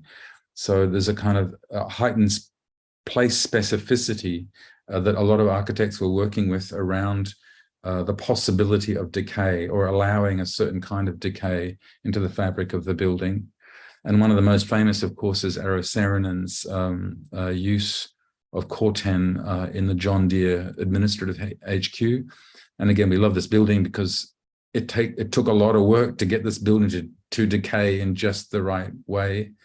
And of course, they were very proud not only of this kind of mock-up, but after it was constructed, here it is on the front cover of the annual report, the company annual report. So there's a great deal of pride attached to this quite remarkable shift of the purity of the kind of modernist structure into this kind of acceptance of a certain kind of, albeit very soft and beautiful, kind of decay effect. And then, of course, it's well known, the work of Herzog de Meuron and a number of Swiss architects like Gigon and Goya, working again with unintentional or intended unintentional effects, usually to do with weathering and staining and inviting a certain kind of deterioration into the process of the building, usually in relation to the seasonality of the building itself. So the water would be gathering pollution, of course, but also debris from the trees around, animal droppings and bird droppings would be interacting with this, produces a certain kind of cocktail, which then dribbles over the edge of the building. Especially in the case of Gigon and Goya's project, it interacts chemically with the surface, and those interactions, of course, would always be different depending on the composition of the kind of the milieu. So that the sense this patination becomes part of a sort of bioreceptive architecture, which becomes part of its indexicality, the fact that it's indexing its situation in quite a physical way in that semiotic register. And again, you recall there's a lot of very excited discussion around that work with Jeffrey Kipnis and ornament and cosmetics and so on. But we felt that this indexicality and the patination, in fact, was one of the most interesting aspects of it. And then slightly more speculative was the work of Francois Roche. And we like this because here it was moving to an urban setting away from the sort of the relatively benign, comforts of the Swiss Alps or the French border right into the pulsing sort of heart of Bangkok. Again, looking for ways to extract particulate matter from the air as a kind of facade treatment for this quite remarkable sort of building, which I don't think is really plausible in quite this way. But of course, there are many other sorts of projects now that are talking about carbon sequestration and, in fact, pollution sequestration within the fabric of the building itself. So I think it's a very important opening onto that sort of line of inquiry. Okay, just the last couple of slides now. This is just to say we went back. This is from another project from the Future Cities Lab. We produced a diary of the laboratory in 3 volumes. The first volume looked at the research questions and the problems that we were grappling with. The second one looked at the methodologies and the tools that we worked with. And the third one was famously the results volume, where we produced a set number, I think 8 principles and 80 actions that we felt were credible based on the science that we had produced in the lab. And this is one where I worked with a couple of colleagues, and we came back to some of the themes that were in Buildings Must Die and retrofitted them in a way, or refined them a little bit. So we're going back to the Brand and Duffy drawing, but this time this is a kind of sensate fabric, which it's full of sensors. It could also have actuators, so it could even be a kind of robotic or a responsive kind of fabric. We also felt that it's interacting with this kind of pink dotted line. It's a much more rich sort of milieu. So again, we're learning from Herzog de Meuron and Gigon Goya. And it's got a thicker sort of ground as well, because we think there's all kinds of advantages by thinking about cooling and heating systems, subterranean cooling heating systems, again, circularities, which are kind of relevant to the, not just the construction, the fabric of the building, but the life of the building, you know, over time. So just to give you a hint, each one of these 80 actions has the same structure. So I like what you said, architecture as a verb. So this always begins with a verb, design with time. There's a why, a what, and a how component. And it, in a way, boils down some of it operationalizes some of the thoughts that we had in the larger book. Okay, and then this is my last slide, I think, or second to last. This is just to point to some research that other colleagues are doing in Future Cities Lab. And I know this is reaching out now into a whole range of people working between sort of design and science on this topic. This is a group called Circular Future Cities, and they're led by Professor Stephanie Helweg. And she is the chair at ETH Zurich, who worked on sort of waste studies and waste management and waste science. And she's quite a remarkable scientist thinking through this question. I don't think she uses the term metabolism very much, but her predecessor did, and I think that she carries on that tradition. So it's life cycle assessment. This is a sketch diagram on the left for thinking about how you might try and measure retrospectively the material fabric, material as resource. This is a kind of material mining type project. How would we know what's in the fabric as it's already constructed? The answer to that is it's impossible to know what's there other than to do empirical studies. However, the much more sort of sedate drawing on the right is the outline for the research that they're working on now. And the one that really catches my attention are the two circles at the bottom of that larger circle, especially work package 3. They're working very closely now to think about ways in which we can code materials before it goes into the assemblage, into the construction process itself. And of course, that goes with all kinds of construction techniques, recyclable, disassembly, design for disassembly, and a whole range of other kind of developments in this area. So this is super interesting development. And then if you go one step further, they're looking to think about ways in which future markets can develop, or at least can put value on that future material in a kind of disassembled state. So rather than simply reducing the reinforced concrete to rubble, it becomes an expense to get rid of if people know in advance that these carry value, that they have a certain kind of recyclable value. That in itself is a very enabling a very enabling sort of data project. So I find this very exciting. And if I was to conclude, I think this is very much maybe drawing a slightly long arc here, but I do think that this is in the spirit of Poussin's painting. I think there's a spirit of thinking about deterioration right in the center of the kind of productive moment, but doing it with really smart, very, very sort of intelligent ways, and very sensitive ways to thinking about the ways in materials will have to be pulled apart and eventually perhaps abandoned, but perhaps recycled, upcycled before that moment. So terminal literacy was built around, if it's built around processes of decay and obsolescence, disaster, ruin, and demolition, all of this runs much deeper than ruinous aesthetics. This is not just a kind of picturesque sort of project. We have always tried to insist that it extends to questions of ecology and also a yoke to the logics of capitalist creative destruction. So that chapter 4 was a very important part of that argument.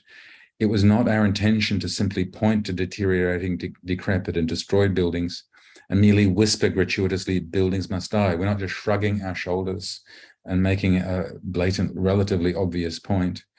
So we offered this investigation as an extended memento mori for architecture to help recalibrate its purpose. In short, the book is really about the death of building, and it's composed in the name of architectural agency in its capacity to make worlds differently. Thank you.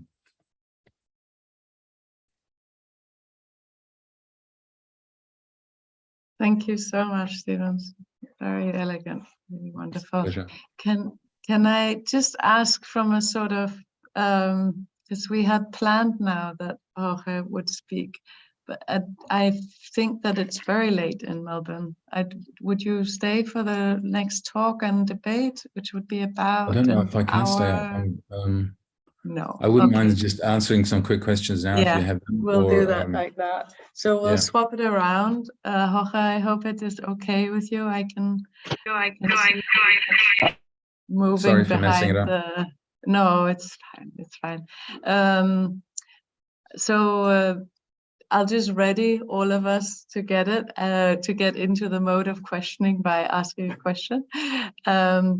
So I think I think it was an interesting moment when you were talking about, I mean, you're making this dichotomy, obviously, between sort of birth and creativity and death. But I found that you had this idea with the Corten steel that in the modernist paradigm, it would take a lot of work to make it die just in the right way, or decaying just in the right way, you know, which of course points to control. And in the session 1 today, we have been talking about unintended action and how architecture is full of unintended action as we look across the network of partners that are part of making architecture. A former speaker was talking about the Bjarke Ingels building here, or a big building here in Copenhagen, which was built just at 2008, and how the economic crisis certainly was an unintended part of the building, and how a lot of materials were exchanged with much cheaper, much less durable materials, and so it had to be repaired. It was not really intended, all of this.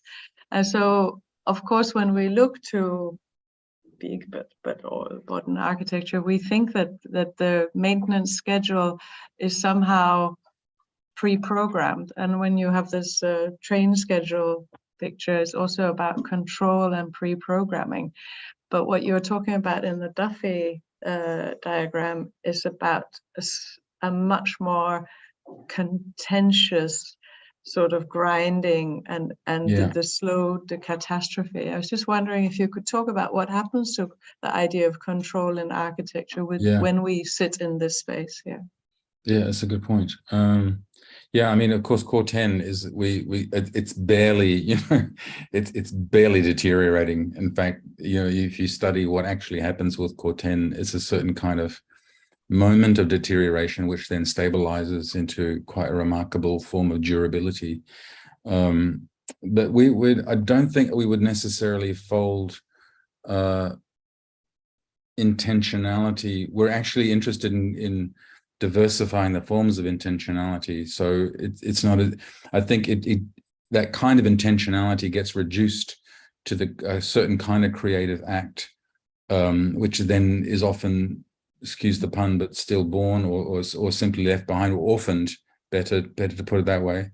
And so we're not inherently trying to undo that, but of course it opens onto a broader kind of spectrum about loose forms of architectural design, which invite greater forms of participation, or if not participation, then user adaptivity, user forms of adaptation, including material processes of materials falling down and or breaking down sooner than you would expect. There's a couple of the Ise Shrine is a kind of famous sort of example that we sort of discuss, where we don't do this very much, but if you change cultural context, the logic of the disciplinary logic of architecture gets rewritten and rethought. And of course, that project's going on all the time now, you know, through post-colonial kind of thinking. But there are different ways in which material deterioration is accepted and celebrated, for example, in that situation. So I don't know, I'm wandering a bit from your key question, but I'm hesitant to say that natalism, creativity, and intentionality and control are all mutually exclusive. I still think it's an important disciplinary feature of architectural work and architectural skill is to think very carefully about intentionality and control. But of course, the examples you've shown would be a certain kind of control that would release, that would enable improvisation, for example. I've just, yeah, I'll come back to that. I had another thought, but I'll pause. Yeah. Yeah, I'll just try to, there's some incoming questions here, so I'll just try to find my way around them also. So here's a question asking, should we accept the concept of planned obsolescence and embrace it as an inevitability which can be designed for, or try to design for better maintenance and repair? So, yeah. It's really complicated. Yeah, I think what the question is how can we accept? Should we understand the buildings die and then we just let them die, or should we think of that buildings should somehow be open for processes of maintenance and repair, so they are somehow already in a state ready to receive repair? In a way, I mean that's easier to answer because the title of the book, of course, it's never the shrug of saying buildings must die, so we must let them die. It's precisely to say that the moment to reintroduce the concept of death helps us recalibrate this kind of fetishization of a certain kind of idea of life, a certain kind of idea, sort of caricature of conception as design in architecture. So we wanted in a way to complicate that. So the circularity of it, I think, is very significant. So that's one of the sort of, we hope, one of the benefits of that move. But the chapter on the general economy points to the inevitability of a capitalistic kind of architecture that is inherently inside a system that architecture depends on destruction of another site to clear the site, to clear the grounds for further creativity. And that cycle of creativity is, in that narrow sense, I think, is very vulnerable to planned obsolescence, to creative destruction. And we become experts at filling in the gap very quickly, efficiently, in order for it to do the building to do its job for the allocated average length. I don't know what it is now, but in some parts of the world, it's down to 30 years. In certain very hot spot situations in Singapore, land value is going up higher than the current value of the building, so even 25 years.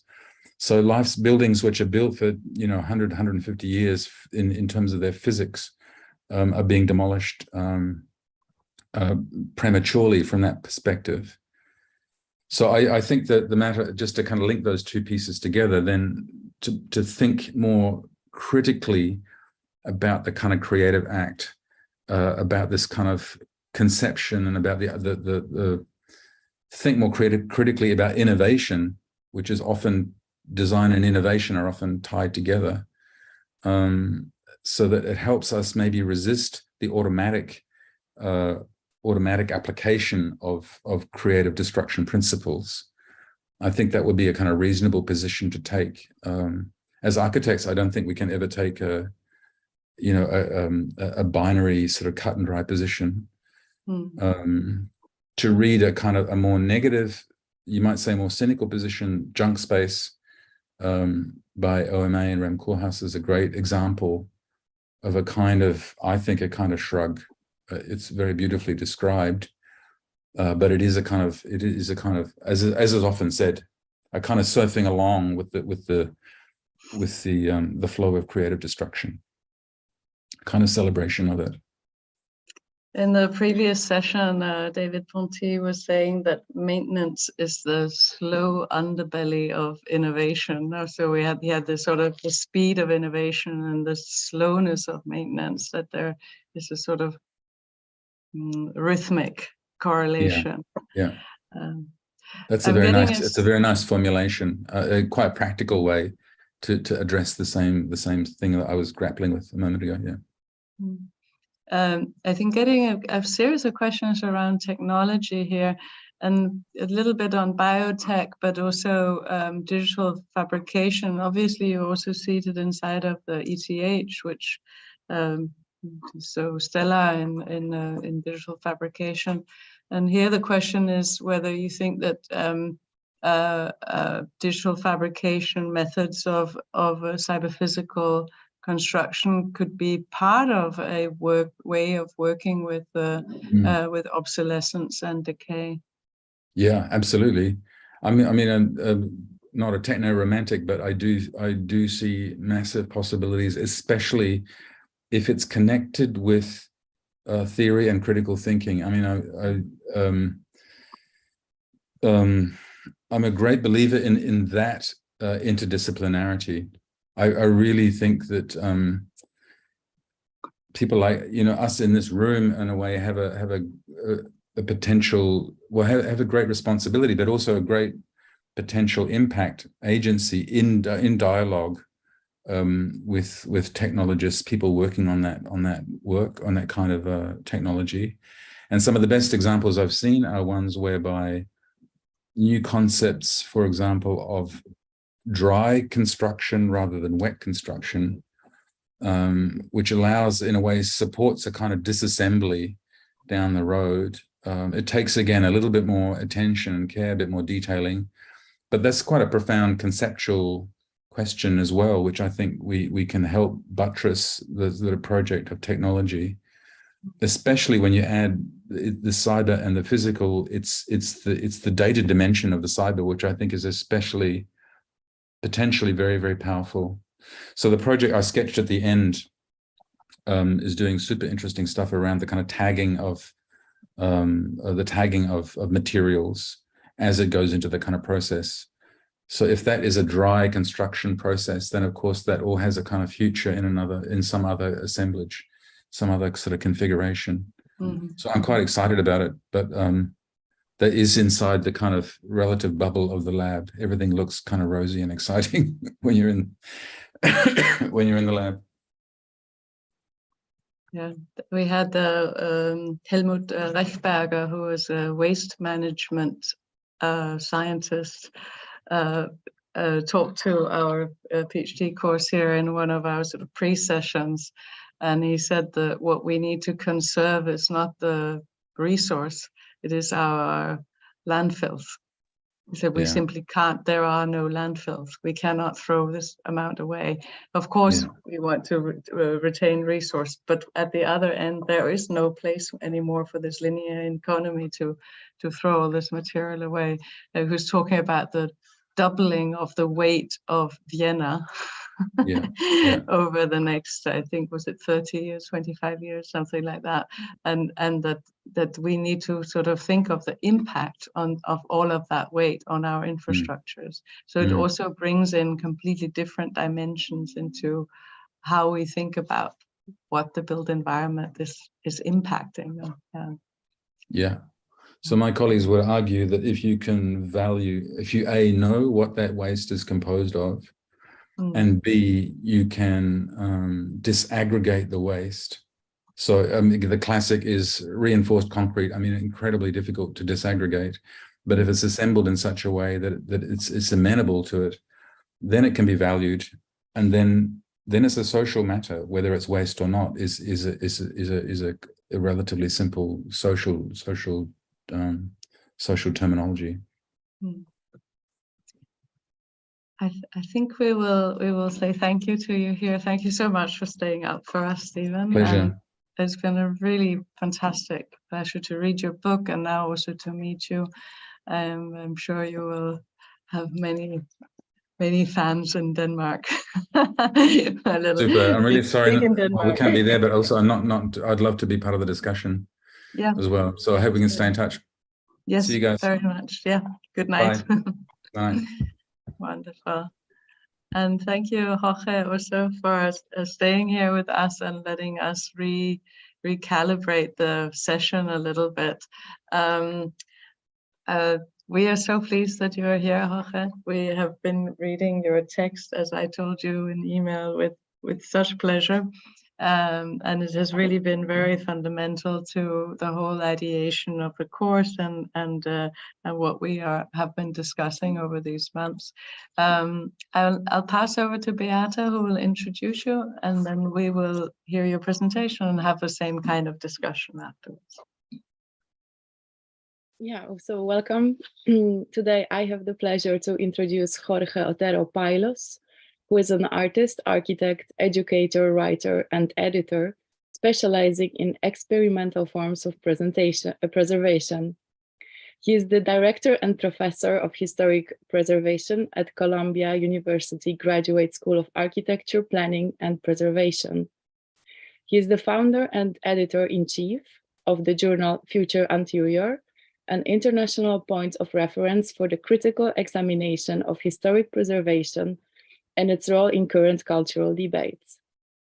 As an artist, he addresses memory, history, and transition as themes, and he is most known for his Ethics of Dust, an ongoing series of artworks that derive from the cleaning of monuments. These works were exhibited at the Westminster Hall, the Victoria and Albert Museum, SF MoMA, and the 53rd Venice Biennale, amongst others. Otero-Pailos has contributed to countless journals and books, including the Oxford Encyclopedia of Aesthetics, and Rem Koolhaas, his Preservation is Overtaking Us. Most recently, his long-awaited anthology came out titled Historic Preservation Theory, an Anthology, Readings from the 18th to the 21st Century. This book, containing canonical texts by authors from around the globe, ranging from Ruskin and Violette Leduc to Liang Si-Chang and Bruno Latour, was last week on display as the new must-reads in our library at the Oslo School of Architecture and Design. The last time I had the pleasure to see Jorge Otero-Pailos in an even closer encounter, namely in person, was in fact at the Oslo School of Architecture and Design during the experimental preservation round the table titled Preservation and Pedagogy, where I was public. That investigated how the renewed interest in preservation could affect architectural education in Scandinavia. My concluding notes from the meeting reported that it was, start self-quote, a rarely to be found pursuit of knowledge from an attitude of profound sensitivity for the existing, curiosity about the smallest detail, celebration of a simple intervention like partial demolition and maintenance, and the desire to explore it passionately with systematic academic rigor and an appropriate dose of creative courage, an intellectual and aesthetic feast, end of quote. I expect that today's lecture by Jorge Otero-Pailos will be as or even more thought-provoking for many of us. And as far as I understood from the organizers, the offset of this particular lecture forms his article that was published in Grey Room in 2011, titled The Ambivalence of Smoke, Pollution and Modern Architectural Historiography, which many of us here have read beforehand in the context of Mete's and Martin's Sustainable Futures seminars. Jorge, the floor is yours. Thank you so much, Beata, for that wonderful introduction. I'm so pleased and good to see you again. I'm going to share my screen here. And thank you for the invitation. I'm really delighted to join you in this discussion. I'm really thrilled to be part of it and to be invited. So let me get right to it. I am so glad that you picked up on this book. Historic Preservation Theory just came out. I'm thrilled to get it off my chest because this was a long 10 years of work. And I wanted just to use it a little bit to think through some of my work. So now that it came out, I wanted to comb through the book. It has a lot of different authors in it, it tries to capture, you know, the field's evolution over the last 2 centuries, but of course also to expand that canon, to both reflect on the canon and expand it. There are a number of different authors in there that have not been typically included in preservation canons. You know, there is, for example, some Cherokee writers, Native American, people from Haiti, from South America, India, China, that have not typically been included, but also different kinds of writing. So poetry is part of this, how to think intellectually about preservation. But I thought I would pick a few of these writings that have, you know, they've all been influential for me, but I thought I would pick a few that maybe can guide us through some of my work and some of this discussion that we could talk about. Some of them are about death, not all of them are about death, but they are related to questions of temporality and the finitude of temporality. Of course, the first Quatre Mers de Quincy over there, which you can see on the left-hand side, has to do with his opposition to putting art in museums. You know, he was against the idea that you would take a piece of a building and put it in a museum. And he felt that that decontextualized the art, and so made one lose its meaning. So I'm going to address that because a lot of my work involves taking pieces of monuments and moving them into museums. And so I'm going to walk through some of these very influential writings for me, and I think for the broader movement of experimental preservation. So here you have the American Embassy in Norway. And are you guys seeing the actual screen with the presentation? Okay, all's good then. Great. So here's the American Embassy in Norway. It was designed by Eero Saarinen in 59. The embassy, as you all know, is the people that live and work in the building, but the actual building is called a chancery. And a chancery is essentially an office building, but what's curious is that the word chancery comes from chancel, cancellus, the Latin word for fence, for gate. The chancellor is the gatekeeper, you know, who controls messages that go in and out. And so I got very interested in this fence quality of this building. And of course, in the fence that was put in front of it in 2002, to protect it, you know, as security concerns rose about buildings. And so for me, the question was, is this fence part of the building or not? And I made the argument in front of the Norwegian authorities who designated this building as a national monument that they should include the fence as part of the work. Now, Derrida talks about the work, ergon, and what is next to the work, par ergon, what is the frame, let's say, right? The frame, typical example of this is the frame around a painting. And he says, you know, without the frame, there's no work. So the two are imbricated in each other. And so here's the fence. And, you know, quite literally, it's like a frame to the building. It really went all around it and closed it off. And so for me, this relationship between the outer fence, the more overtly fence-like part of the architecture, and then the fence-like building was very important also because it tells all sorts of stories about the history of this building. So this, you could call it a layer, you could call it a paredón, but I was trying to figure out a way to save this fence, which you can see here surrounds the entire building. It has this very funny shape that goes all around the building. And it's located in a very important location in Oslo. This is the Royal Palace. You can see my cursor, I imagine. And then the Royal Palace has a very long avenue in front of it. This is the main avenue, the first university in Oslo, the National Theatre, the Parliament is over here. So all around this park are very important institutions, ministries of government, the Nobel Prize over here, a lot of union buildings. So this is a major site. And of course, for the United States, not only, you know, Oslo is a major site, but Norway has been a strategic partner for the United States. And I'm sure that looking at this map, you can guess why. Because, of course, it has a border with Russia.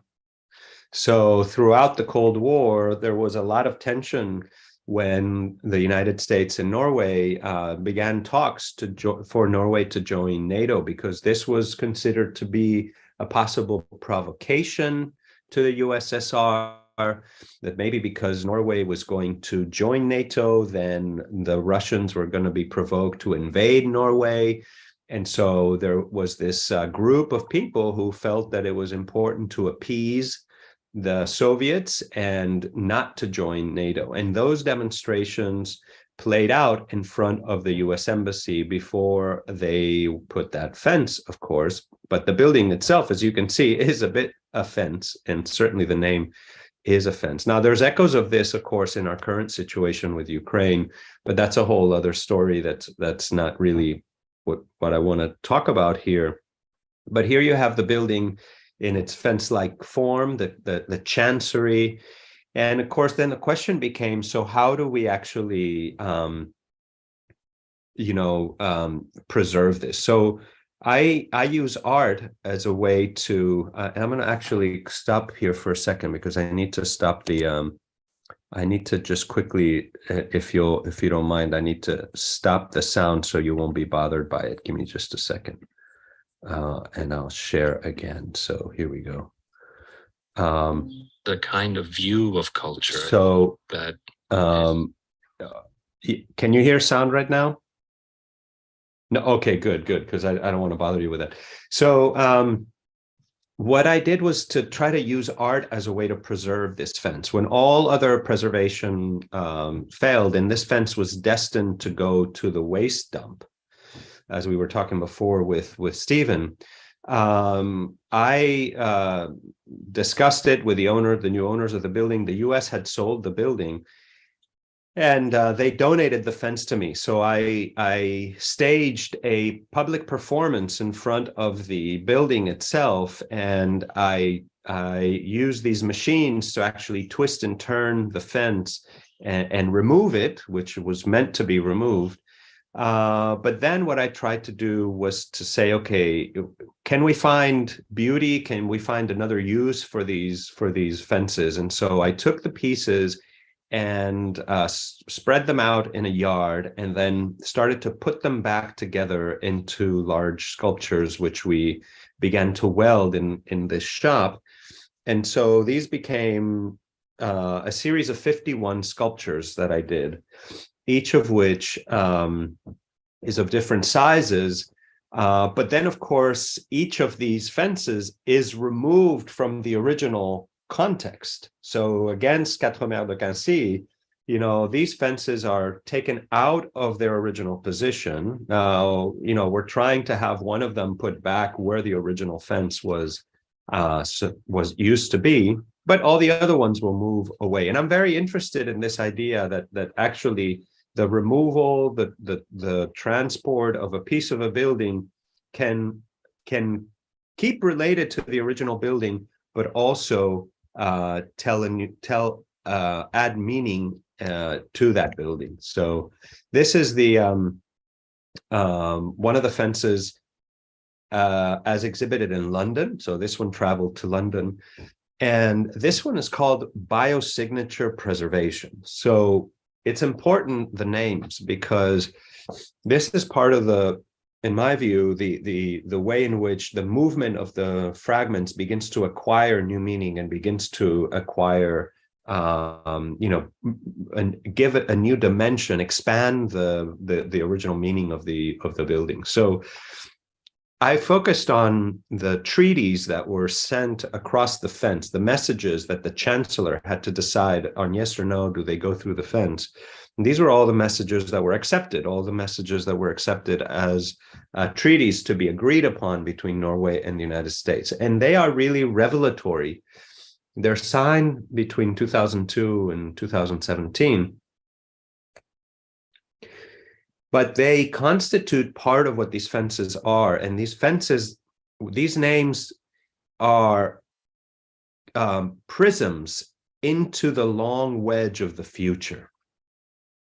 These are decisions that were made in the past that are going to be shaping the way that the future is going to look. So what is biosignature preservation? Biosignature preservation is a treaty that was signed between the United States and Norway to explore whether there are remains of life, so the remains of dead life on Mars.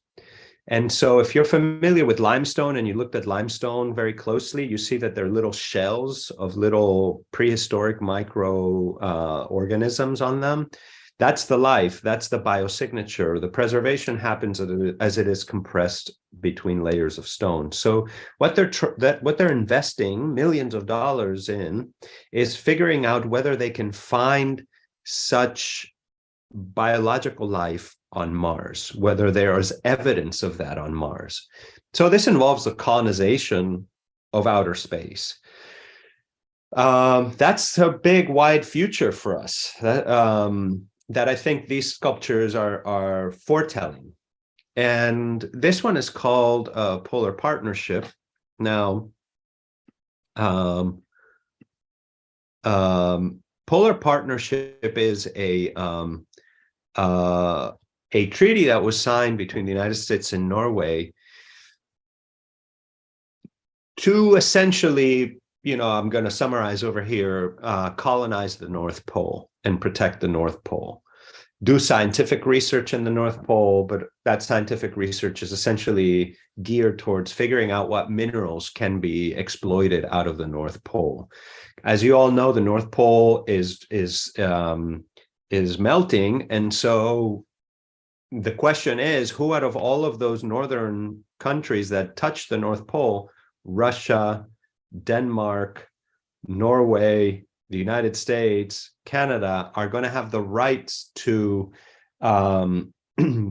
exploit the North Pole? And this was also one treaty that was signed by Denmark. And so here we have all of those countries essentially jostling for control to colonize and lay claim to areas and lands in the North Pole that currently are not national. They're not owned by nation states. So this is one of the big geopolitical tensions that is coming down in the future. And here is a kind of foretelling of those tensions as well. And here, I think this one's of particular relevance because of Denmark's involvement. This one's airworthiness, and it concerns, again, the colonization of space. This is a treaty to spend billions of dollars to develop a spaceship that will sail on solar winds and not have to use regular fuel. Analog Sites is a treaty that was signed to develop scientific stations to model architecture in Svalbard and in Hawaii, to model life on Mars. And so to create these, like 1960s biosphere kind of experiment. And this one's of particular relevance as well. It's called bioproduct material, because this is a whole treaty dealing with how, well, we're going to colonize Mars, and we know we're going to make a lot of waste when we get to Mars. So what do we do with that waste when we get to Mars? We have to be more efficient in Mars than we are in planet Earth. So can we actually figure out ways to reuse byproduct material, our waste? And so some of these are some of the smaller sculptures, each of them with the names that, as I mentioned, we could talk about each of them, but there's 51 of them. The one in the forefront is called the one in the forefront is called Holders of Traditional and Local Knowledge, which is the recognition that there are native peoples in the North Pole, and that they should be encouraged to participate in scientific research and should be contacted when mining begins and so on. So it's not very specific as to how that's going to be carried out. So you don't know whether it's perfunctory, this mention in that treaty, but certainly it is acknowledged that there are native peoples in that area. So here this is a different project. There we had a kind of move from taking these fences out of their context, letting them travel, letting them disperse, letting them move, and in that movement begin to also link back to all of the meanings that are not typically considered part of why you would preserve a building, you know, because these are events that in a way are in the process. They haven't yet happened, right? All the colonization of Mars hasn't happened. So you wouldn't designate a historic building and call it a national monument because of a, you know, that's where this treaty was signed, because that hasn't happened yet. So, but nevertheless, you know, by moving these sculptures out of the way, these fragments out of the way, these pieces of architecture out of the way, it opens up a kind of view into the future that is tethered to the past. And so I began to think about, well, how is this fragment of architecture materially? How big does it need to be? And of course, you know, you probably know that I'm very interested in dust. And so this is, you know, I began to think of dust as actually like a fragment, you know, that this is a fragment of a building. It's just really microscopic. And so this is a project that I just did at the American Academy in Rome, where I took their courtyard, which is full of these fragments from ancient buildings that they actually don't have a lot of information about. They don't really know where these fragments come from. They just kind of landed up there and they put them on the wall. And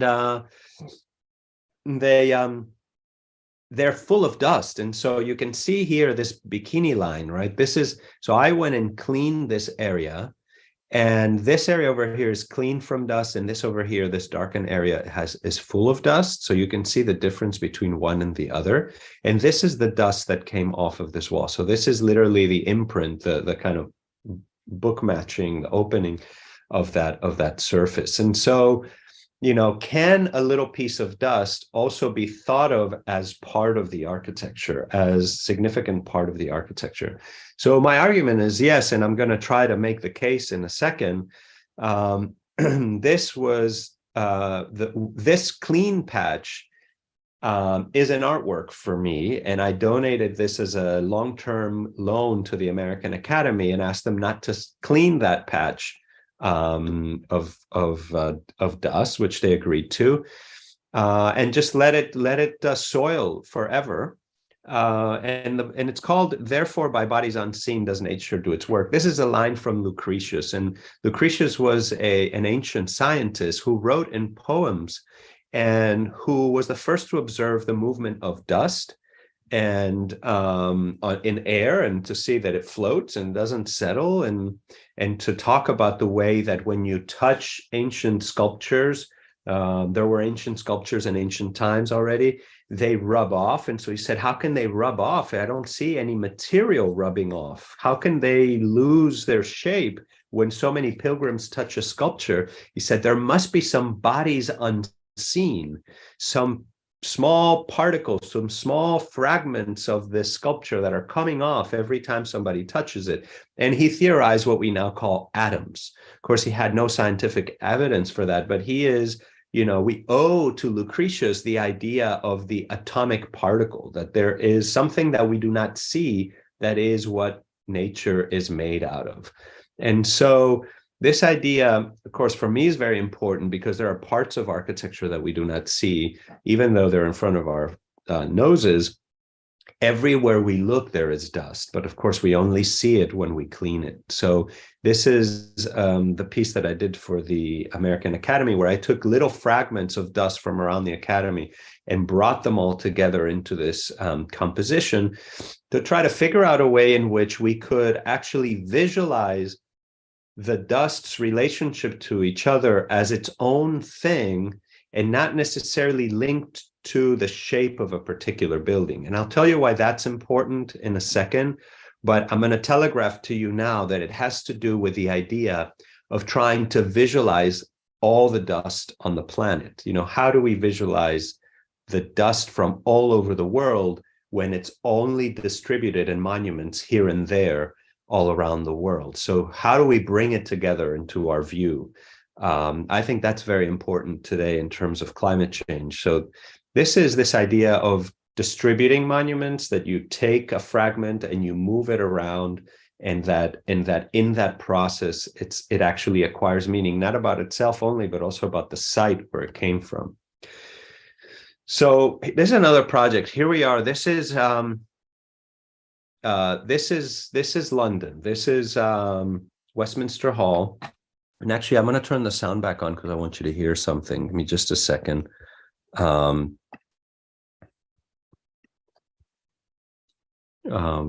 apologize for my voice. I'm struggling through COVID over here. So this is London. 6 years after working on the cleaning of Westminster Hall. Westminster Hall is the entrance to the British Parliament, and we had used latex as a poultice to apply to this wall and to lift the dust off this wall and hang it 4 meters in front of the wall. This was a collaboration with Parliamentary Estates, a public art commission by Art Angel, the foundation. And, you know, we were supposed to open in June 2016. It was supposed to be a quiet summer. Nothing was supposed to happen. But of course, kind of vaguely on the back of everyone's mind was this thing that there was going to be a vote about whether to stay or leave the United Kingdom on June 23rd. But the idea was nobody was paying attention to this. Everybody thought it was just all political grandstanding, but it was, you know, it was for sure that the British public was going to vote to stay into the European Union. Now, we all know the story. The next day, police presence began to, you know, rise at Westminster Hall. This is the entrance to Westminster Hall. This is the artwork behind. This is the entrance to Parliament, the entrance to both the House of Lords and the House of Commons. And then journalists began to show up. And so as we were putting the final touches on the work, all of Westminster Hall started filling up with journalists. And those journalists were there to try to make sense out of this monumental event that had just happened, the voting to leave Europe. And they were there because all the politicians have to go in through that door. So they were there to try to catch the politicians and to interview them. And of course, what ended up happening is the politicians went around the work and they would hide behind the ethics of dust to try to avoid all of the journalists. But what is interesting to me here is that here was something very recent, very fresh, very raw, an event that had just happened. And how do you make sense of such an event? This was the question, right? And of course, what is there present when you're making sense of something really matters. And there was the ethics of dust right there. And as journalists began to write, they actually mentioned the ethics of dust and started talking about the fact that this dust told the history of Westminster Hall, 1,000 years of history of democracy, and it kind of started helping them put this break in history in historical perspective. What does this mean in terms of British history? What does this mean in terms of world history? And they started describing this work in different ways. That linked it to a larger history. So the work started picking up meaning that was unintentional in a way that I had not predicted. It was a very tense lead up to Brexit. Right across from the ethics of dust on the left over there, there was a temporary memorial with a book for people to sign their condolences to Jo Cox, who was a female parliamentarian who had made a case in favor of staying in Europe and had been murdered by a right-wing fanatic. And so there was a lot of tension around Westminster Hall because of that, because politicians were being killed for their view to stay. Now, in the days that followed, all around Westminster Hall became the site of enormous protests against what had just happened and in favor of remaining in the European Union. And here you have Big Ben. Big Ben is attached to Westminster Hall. So Westminster Hall is behind this tree. And as we went down, my voice is probably going to drown out in the next image, but you're going to hear people walking down Pall Mall, which is the name of the street, down to Westminster Hall. and breaking into chants, saying shame on you, when they walk in front of 10 Downing Street.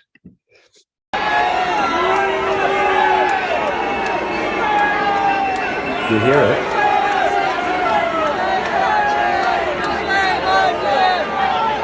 Can you hear it?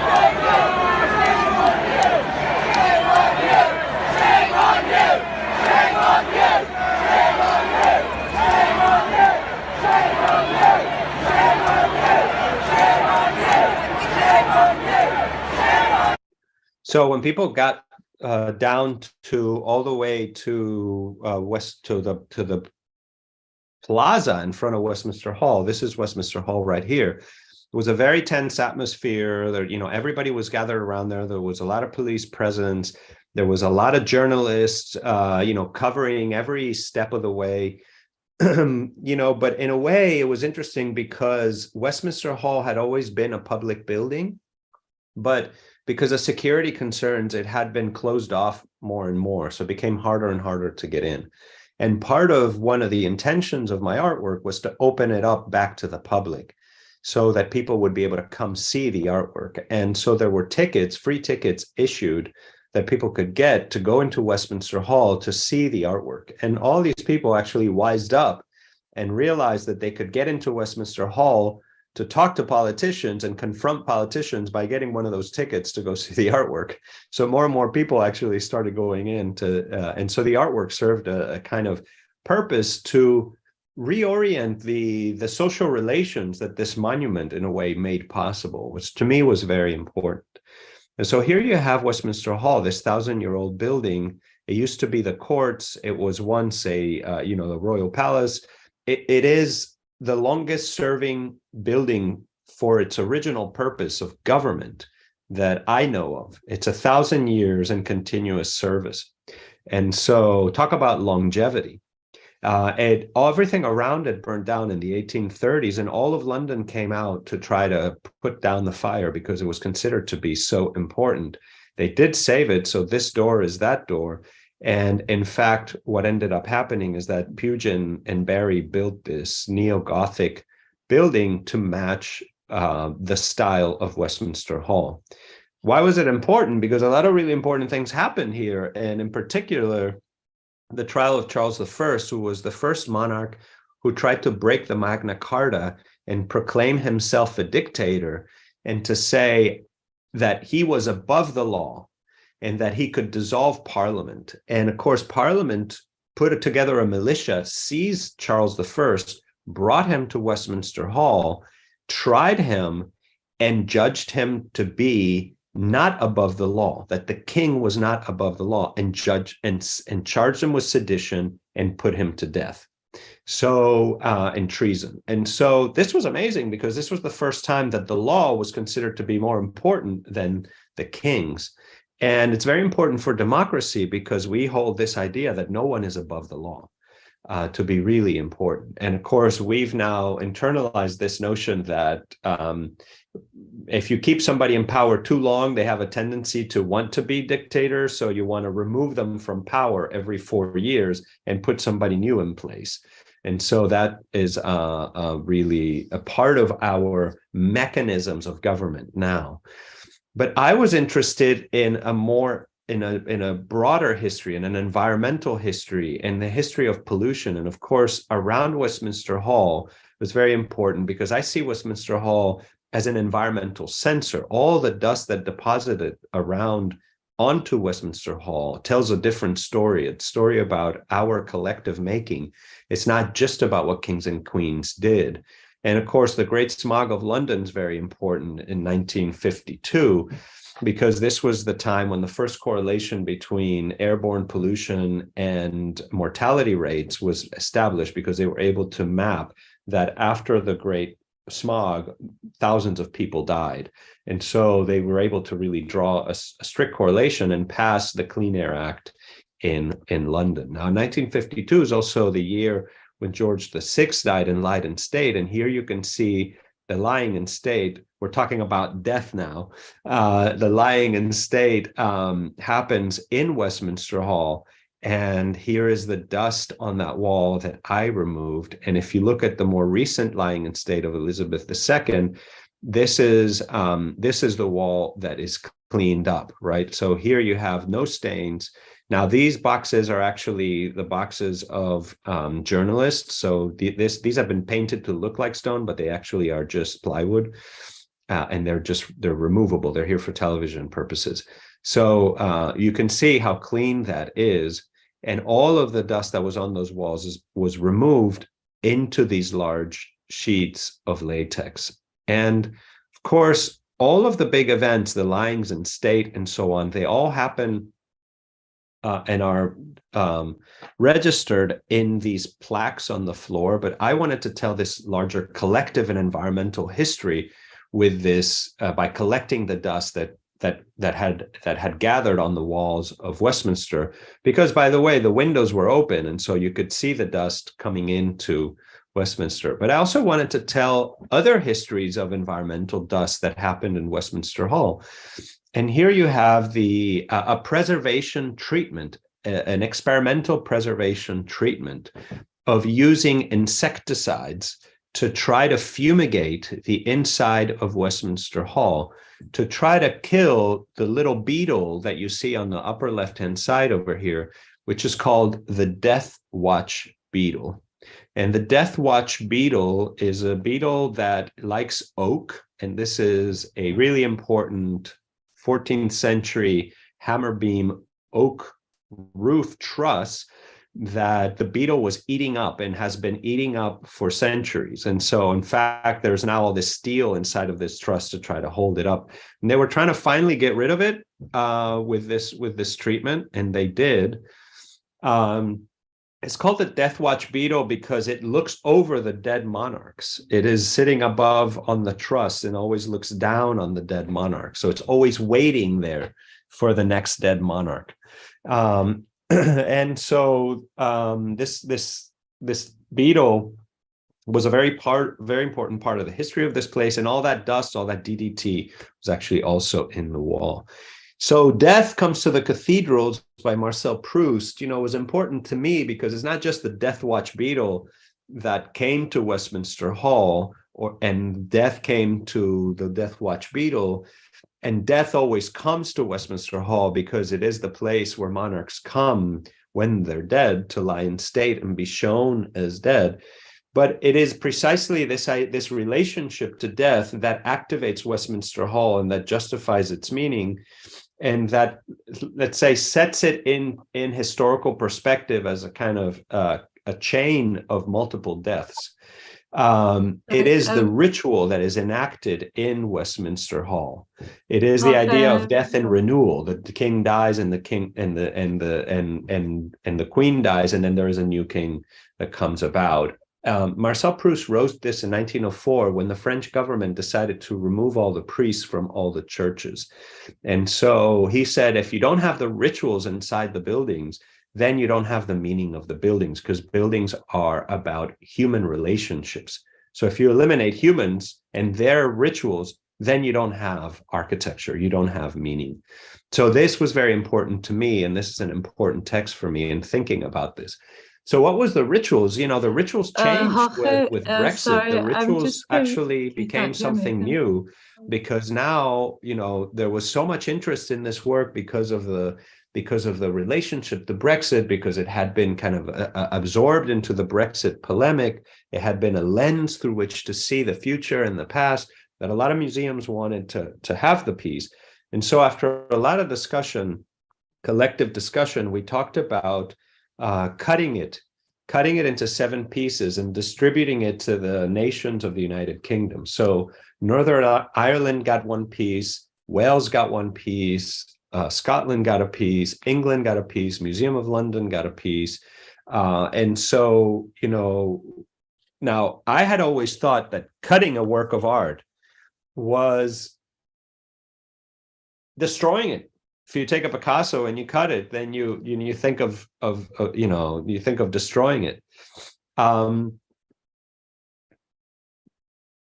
you asking me to stop? Sorry. Mette, I'm sorry. Yeah, go ahead. Sorry, I was trying to get your attention. I think you put us Sorry, on let me mute. see. I have a hard time hearing you. Let me see. Do you want to go ahead?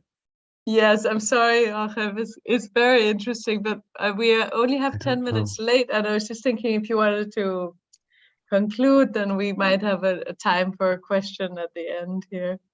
Sorry, give me a second because I can't hear you for some reason. Okay.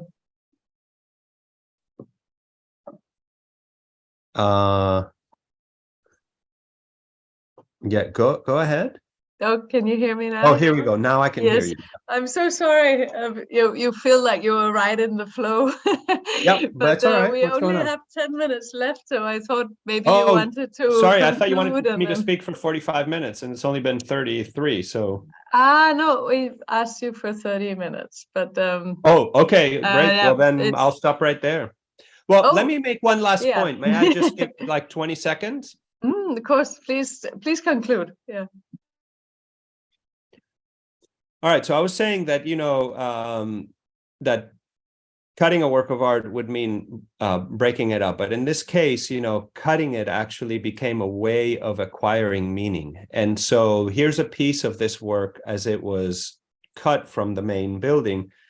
And so here's how it was displayed in Manchester, is just a section of the wall. And so for me, this was very interesting because it showed that a piece of a larger work, in this case, is not just my work, but the piece of Westminster, can both carry the meaning of the original building, but also add another interpretive layer to it and be a lens through which to see that place, that location's past and future. And it opened up also, going back to the earlier work, the possibility that these fragments from different places around the world could be brought together into relationship with each other, and that a dialogue could be established between different locations around the world that didn't have a relationship before. And that to me is very important. This is the point that I wanted to make. In visualizing this collective dust as a cultural heritage itself, the atmosphere is cultural heritage. And this is back to that article, The Ambivalence of Smoke, that you all said you were interested in, where I try to make the case that dust is actually an architectural material, because we can't have architecture without making that pollution. So I'll stop right there. I hope that's enough of a kind of synthesis under duress to get us started with some discussion. Thank you so much, Jorge. It's very nice to hear all the sort of aspects of your work. It's an interesting and rich narrative. My favorite story is that the bikini line story, where you donate the cleaned up area as an artwork. I think it's an excellent idea, or it's an excellent gesture. I wonder how it will age, but I am sure that must be in your reflection that it will invert or something at some point. We'll see, hopefully. They Yes. repaint that very often. So they're like every couple of years they repaint. So I asked them not to repaint that area. So we'll see. Yes, very, very interesting. We have only a few minutes left, but I thought it would be nice to give some space for questions. And I don't know if they are starting to come in yet, but sorry. Julia, yeah. So, but just meanwhile, I thought this idea about this idea that you were talking about, the collective making and the idea of the dust as being somehow a signifier or a part of that collective making. I was very taken by in the smoke text, where you write about the silver mines in Spain, and that we can see them in the, is it 16th century or something like that, where we can, it is witnessed in the ice cores in Greenland. And there's this sort of continued presence, I think, is what you're talking about. If we have now been spending our day talking about death and decay and obsolescence, then it seems to have a somehow different drift, that aspect. No, that somehow the presence. We were also talking about the smog in London, that and of course in your dust projects here, that there's a sense of something that is that is continued. I was just wondering how you're thinking about, if we were just thinking about the silver mines, and that somehow there's an instance of permanence. I was wondering how you would be able to reflect on that in respect to all of this death and decay and evaporation and so on. Well, the silver mines are super interesting, you know, in terms of reflecting on our impact on the environment. They were really a turning point for me, because, you know, I often work very intuitively when I work on a project, and then it's through the work that I begin to do research, and the work raises questions that I then try to answer through research. And working on these ancient mines in Spain, I started doing research and realized that the dust from these mines had been identified in the North Pole. And so that really opened up a whole new set of questions for me, because all of a sudden I realized that the Roman Empire had polluted the world's atmosphere. Mm-hmm. And I thought that's what was something we did, as, you know, that was modern, 19th, 20th century. But in fact, the Romans had already done it, because when you think about the move of the wind goes from Spain, those mines, all the way to South America, up North America, and then to the North Pole. So that dust traveled basically all around the Atlantic and then up to the North Pole. That's amazing, because when you think about the amount of people in the Roman Empire, they were only 70 million people, and their average lifespan was 18 years old. So we now live to about 90 or 100, and we're 8 billion people. So the amount of people that are generating dust is so much greater, that our impact on the planet, on the atmosphere, is, if the Roman dust has been there for 2,000 years, and we can still see it, and is part of our record of the Roman Empire, our dust is going to be around for certainly 2,000 years, if not more, and a lot more of it.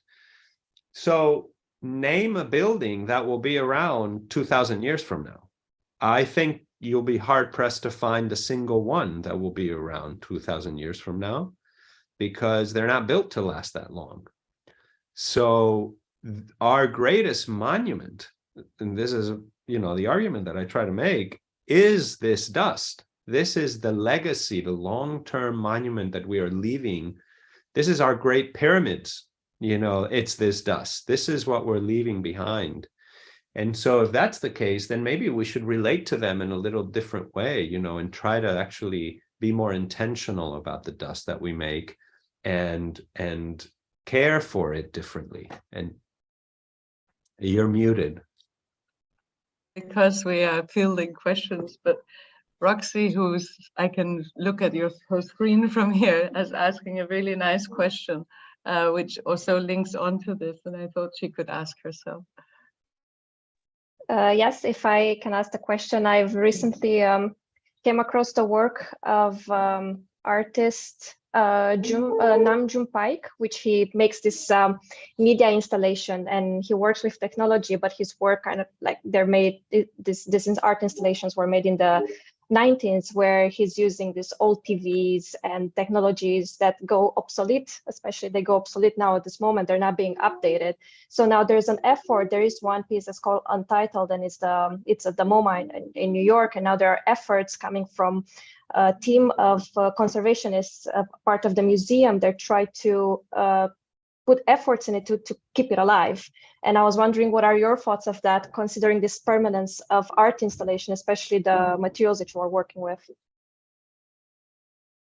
There was a great show at the Guggenheim about 2008, if I remember correctly, called, I think it was called Emulation, but it dealt with this question of digital art and its ephemerality. And so the answer that they were pushing, the argument they were making, is that the technology is hard to replicate because it depends on industrial processes that, you know, if the factories rejig themselves to make a different product, they can't go back and make that old TV anymore. So now you don't have the parts and you can't really have that old TV. So now you're faced with the problem of having to emulate the feel of the old project through new technologies. And I thought that was very interesting, you know, because, for example, they were looking at the first interactive digital video where it was a big laser disc where you hit a button every time you decided where the story should go. And it took like 30 seconds before the disc actually, you know, found the next chapter and moved to it. So there was this long pause. Of course, now when you hit a button, things happen instantly. So they had to introduce a delay between your hitting the button and the thing coming up so that you would feel the same technological delay. I think that's very interesting in the way that, you know, to your question, and maybe that's one way to approach Nam Pike. I'm sure that that's what they're trying to do, is to replicate the experience of that technology rather than the technology itself. That's mostly what a lot of the conservators are doing. Thank you. Coming back to your point of dust and the scale impact of our population now, I was just thinking also it might be a sign or a way of reading the circularity that we heard Stephen Cairns also talking about in his newer project now, which at the ETH, looking at circular design principles. And of course, it gets very technological and very sort of less conceptual and more pragmatic or more instrumentalized. But I was just thinking that there's some in the circular design framework, there's some sort of dream that everything will disappear and reappear again in its entirety. You know, that we can take building blocks and we can reuse them in buildings, and as such that no waste will be eliminated. But in your dust paradigm here, it seems to me that it seems like a bit like a shadow or something. It is not the main product of waste, but it is a sub-product or a byproduct of waste, and as such it is more something that narrates relationships rather than sort of as part of a techno material resource circle. Yeah, I mean, I think that this, you know, the cycle, the idea of a cycle, right, is something that Robert Smithson, for me, was very illuminating in, because he talked about how, you know, he was very interested in the relationship between the economy and the landscape. And he talked about every cycle in the economy that, you know, economists talk about cycles, right? And he said every cycle, every time the economy goes into a height, he said there's a massive cost in terms of the environment, because he was looking at the sites of extraction for the production of all of those products. The idea of circularity claims that there is, you know, that we've extracted enough and that now we just have, that we can just constantly reuse what we have. But you know, in every reuse, there is also a tremendous amount of energy that is spent in moving things around and reorganizing things. So we are not, let's say, free from pollution. The dream of reusing buildings is not one that will, let's say, bring us out of that cycle of pollution. It takes a tremendous amount of heat, for example, to take a steel beam and recast it as a new steel beam.